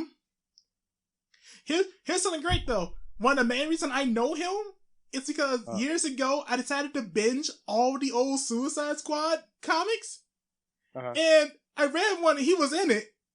And what happens is, on their first mission, the very beginning of it, he goes kind of mad, kills another member, and then his head gets popped. Oh, so that's a hard, he's going to die. All right. I think not only is it hard he's going to die, that he's going to take out another member. It'd be funny if he takes out Blackguard. That'd be so Oh funny. my god, bro, here's what's bad. The guy he killed in the comic, he did kill by smashing their head. Oh my god, that'd be so funny. I think we might have possibly predicted something with that. That'd be so messed up and funny. Oh man. And that's pretty much it. The last one that pops up, besides Captain Boomerang, which both know, is Peacemaker, John Cena's character. What do you mean? I don't see him. 100% he's living. I don't care what anyone says. You cannot see him. You cannot see him, bro. So, the only thing I know about it is that he's a hero. He's not a villain. Which is crazy. So that kind of makes me John Cena. Well, you're good. Go for it. Oh, okay. Sorry. I was going to say John Cena kind of summed it up to the right. He's the douchey Captain America. That's what I think he is. It's just literally he'll do anything that means peace at all costs. So he probably volunteered to be in the Suicide Squad. Oh, okay. So that's your theory. Here's mine. I was going to think he's probably not in the Suicide Squad at all, and he's just a random hero that doesn't get caught up in all the stuff they're doing. That'd be actually good too. I like that too. I'm gonna say he's gonna live. I'm gonna say John Cena's gonna live just solely for the reason of you cannot see him. All right. People try to shoot him, bullets are just going right past him. They're all looking through the scatters. He's not popping up. Exactly, dude. It's foolproof. All right, I'm betting my money on that. All right, cool. That's pretty much it for Suicide Squad.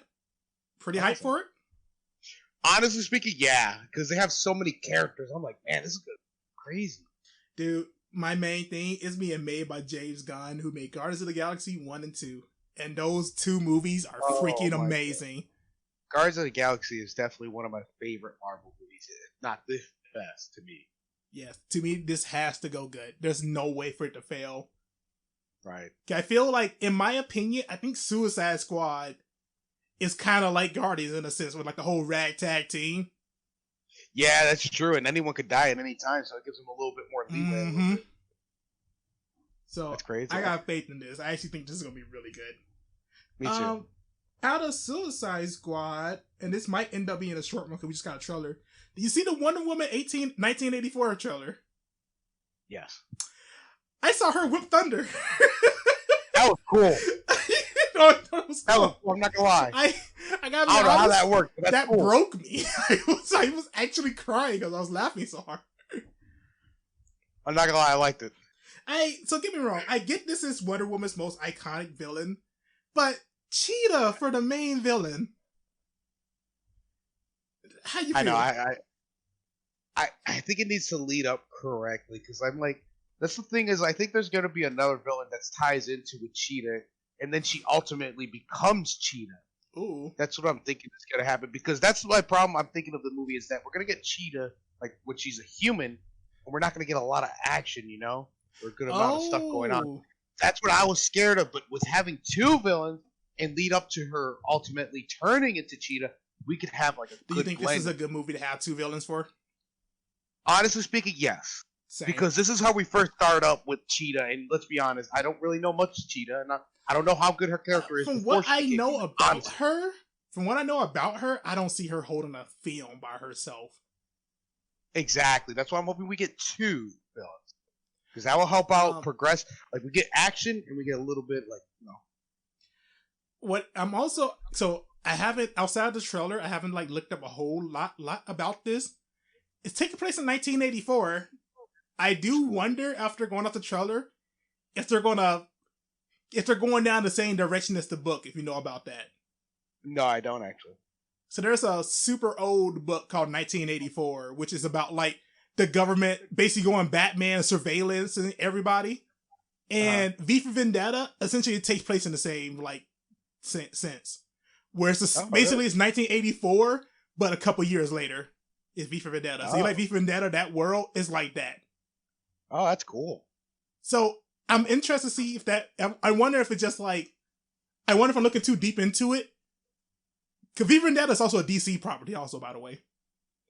See, the one thing I'm wondering about that too is that I've seen in the DC fandoms when they were talking about it, I feel like they're giving them a lot more. They're trying to really in tune with the whole DC aspect, and that's why I'm like, man, maybe they will do something like that, because they were talking about the whole Flash thing and how they did the comic books, how they're doing the comic books now and stuff like that. I feel like they might go that extra step, maybe, maybe because they're starting to really I think they're starting to really understand how DC is, that there's not just one thing. It's like a multitude, you're not set rules. Mm-hmm. Like I said, there's a good thing and a bad thing, but them trying to use it to their best of knowledge and trying to make it more viable, right. That's what I'm hoping on. I was thinking back when Doomsday Clock had came out, that was the excuse they was going to use to start really tying all these DC stories together. Yeah. And we hadn't gotten too much in the comics, and I'm hoping that, hey, who knows, maybe in a live action that'd be what we start getting. That'd be awesome. I would love to see that. But that's it on Wonder Woman. Let's get something else to add to it. Yeah, there's not really much I really want to add to it. I will admit, Wonder Woman has been I like the first one a lot. Yeah. I thought it was really good. It was the DC movie that came out and made people go, oh wow, DC movies can be good. Right. So it was definitely the first one that I was like, yo, this is hype. So we'll see about that, and this is the last topic I got on the entire list. Yeah. Perfect, I know you gotta sleep soon. And I gotta edit almost 4 hours of footage or video. But you're welcome. But the final thing on here, and the big highlight of DC fandom to me, the Batman, starring Robert Pattinson from Twilight. Yep. I was actually kind of hyped. I'm gonna be real with you. I had my doubts, but honestly speaking, it looks pretty. I really am liking how that bat suit looks. It looks really pristine. Great. They did such a good job on the bat suit. I was like, yo, that looks clean. And this is saying a lot after all the bat suits we had. Jesus. Yeah, dude. Here's the thing. I felt like Ben Affleck was a perfect Bruce Wayne. Yeah. He just was missing the whole Batman aspect of it. I felt like he didn't really. I felt like the suit was too much. I felt like his personality in it was extreme. And that was kind of all of that. Christopher Nolan, I thought was solid. He's kind of the Batman people think about nowadays when they think Batman, because Dark Knight was so good. I liked him, but I will admit, I thought he went too over exaggerated. Yeah, in his voice. I feel like if he would have toned it down, it would have been way better, honestly. If we want to hop into the animated space, Kevin Conroy animated Batman, the one that did stuff with Mark Hamill's Joker, and in the Arkham games. I think personally, I think that's Batman through and through. Yeah, 100%. Especially Arkham games. But as far as trying to get one for live action, maybe Michael Keaton from the That's the one that had like the Jack Nicholson Joker and all that other stuff. Oh yeah, that was pretty good too. But I don't know. I felt like in a lot of ways. So here's the thing. I felt like, in my opinion, I think he knocked it out the park. I just felt like he knocked it out the park for what I expect Batman to be 40 years ago. Yeah, I think that's a good example. Yeah. Yeah. For I'm not gonna say modern day Batman, I just don't feel like it works. Exactly.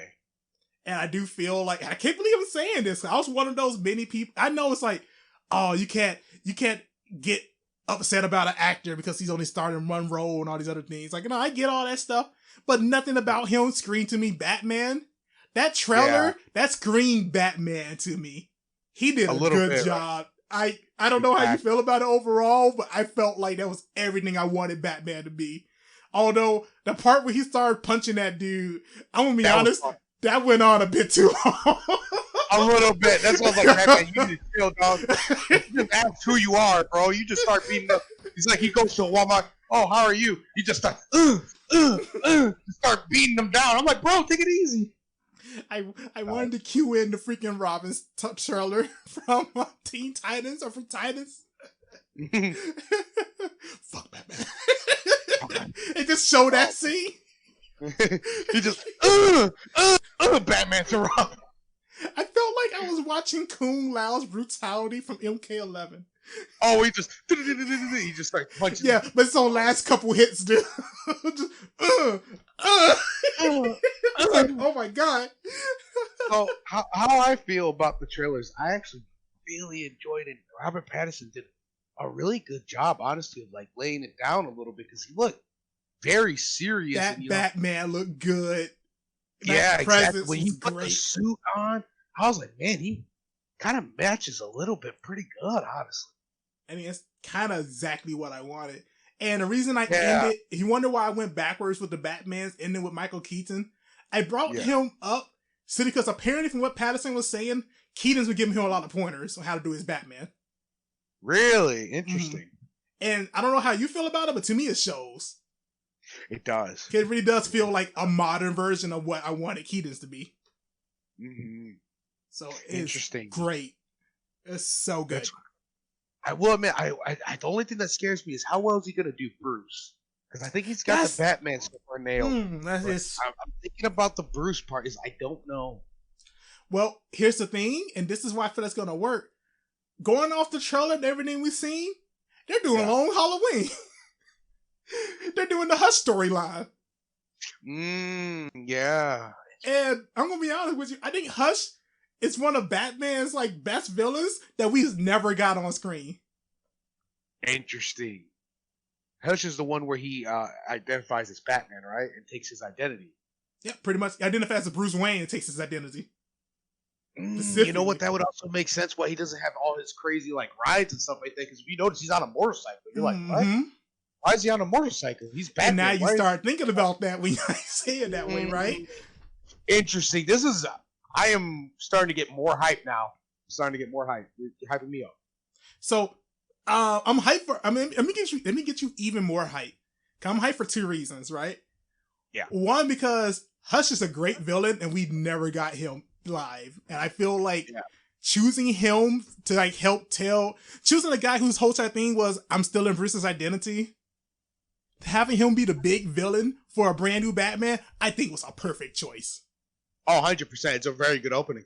Second thing is, Long Halloween, that story's infamous as the sequel to Under the Red Hood. Really? Mm-hmm. It takes place literally one day after the Jason Todd stuff. Oh, man. Bro, can we get some red hype up in here? Get hype. I don't feel like it's going to happen in this movie. I'm going to actually add that in. But I feel like if this movie does good, I think the setup's there. I think all the setup is there. And if we get a live action Red Hood, I will be so hyped. As far as I'm concerned, I think DC won. I think DC got down what I wanted. Like I said, that's what I'm saying, man. It's like DC fandom felt like they're trying to show that they really are trying to understand like the DC, what we love and what we like, you know? Because let's be honest, did you see Comic-Con this year or no? No, I haven't. Comic-Con is normally known as like Marvel's big event. I'm gonna be honest, everybody hated it. It was just nothing good or interest that came out of it this year. Oh wow. And to me, I think as far as I know, this is the first time DC really gone all out. Like, hey, this is our big show for the year. And dude, they came out swinging so hard. And I do think this is like a sign that, hey, they are, because they know they're never going to catch up to what Marvel's done. They know they're never going to actually have like the same big moments like the Marvel movies have gone through.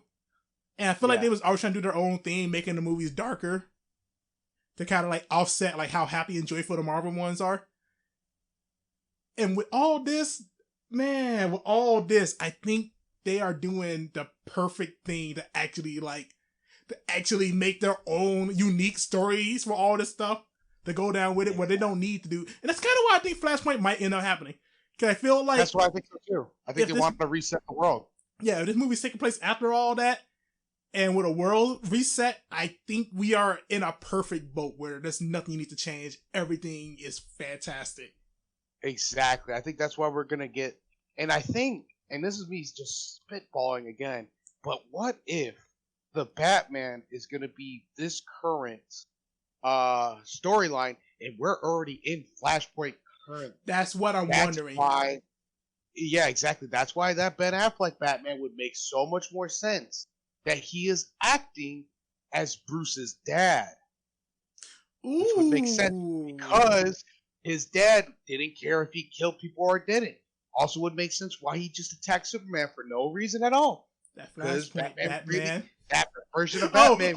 Wait. So you're saying you think we're already been in the Flashpoint universe?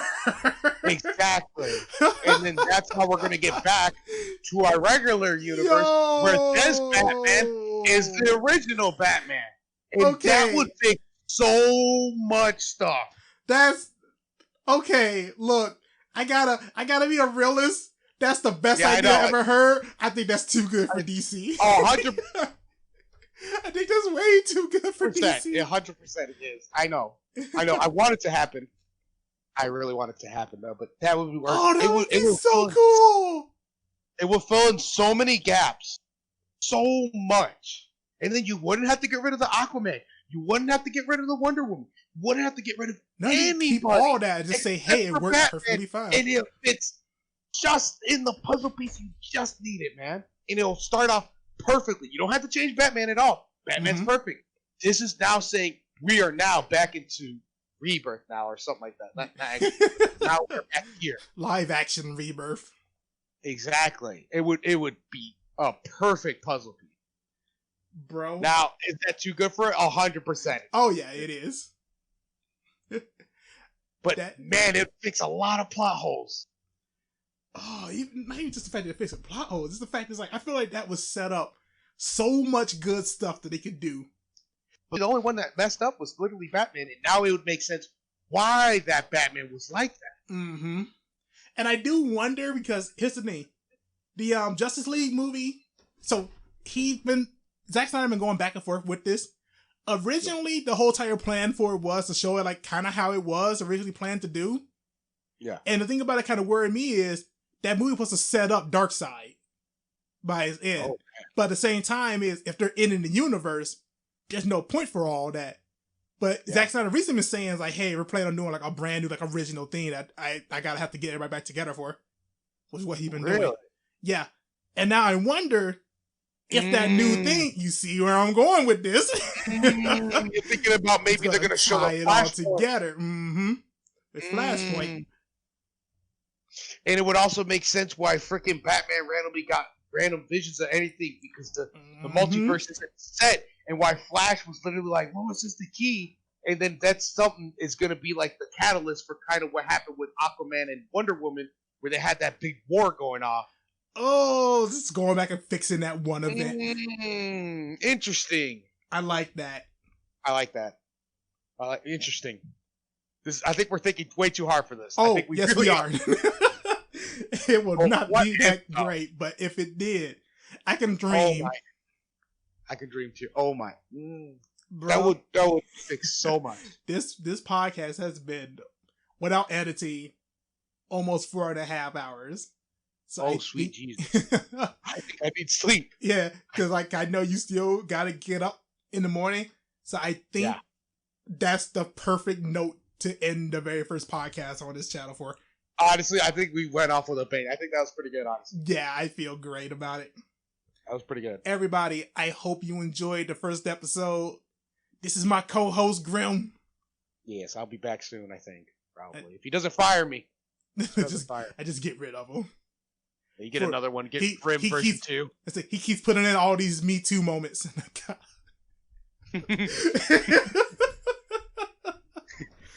I might edit that out too. Yeah, I appreciate you coming along. Thank you. Oh man, I think that was pretty good. We still need an official name for it. I really like Omnigrim. I like Omnigrim too. I like the Omnigrim podcast. I gotta make some logos up and a couple other things, but I'm probably going to spend like the next 6 hours editing. I'll make the A go into the G. That'd be cool. Ooh, I like your thinking. Everybody who's like actually listens to this, they look at the logo. They're like, the logo don't look nothing like that. And it's just a random like smiley face because I was too lazy to make the logo after editing this. Perfect. Everybody, these go up every Friday. I hope to see you in the next one. Alrighty. Got some closing words you want to throw in there? Yeah. I love y'all faces. See you guys next time.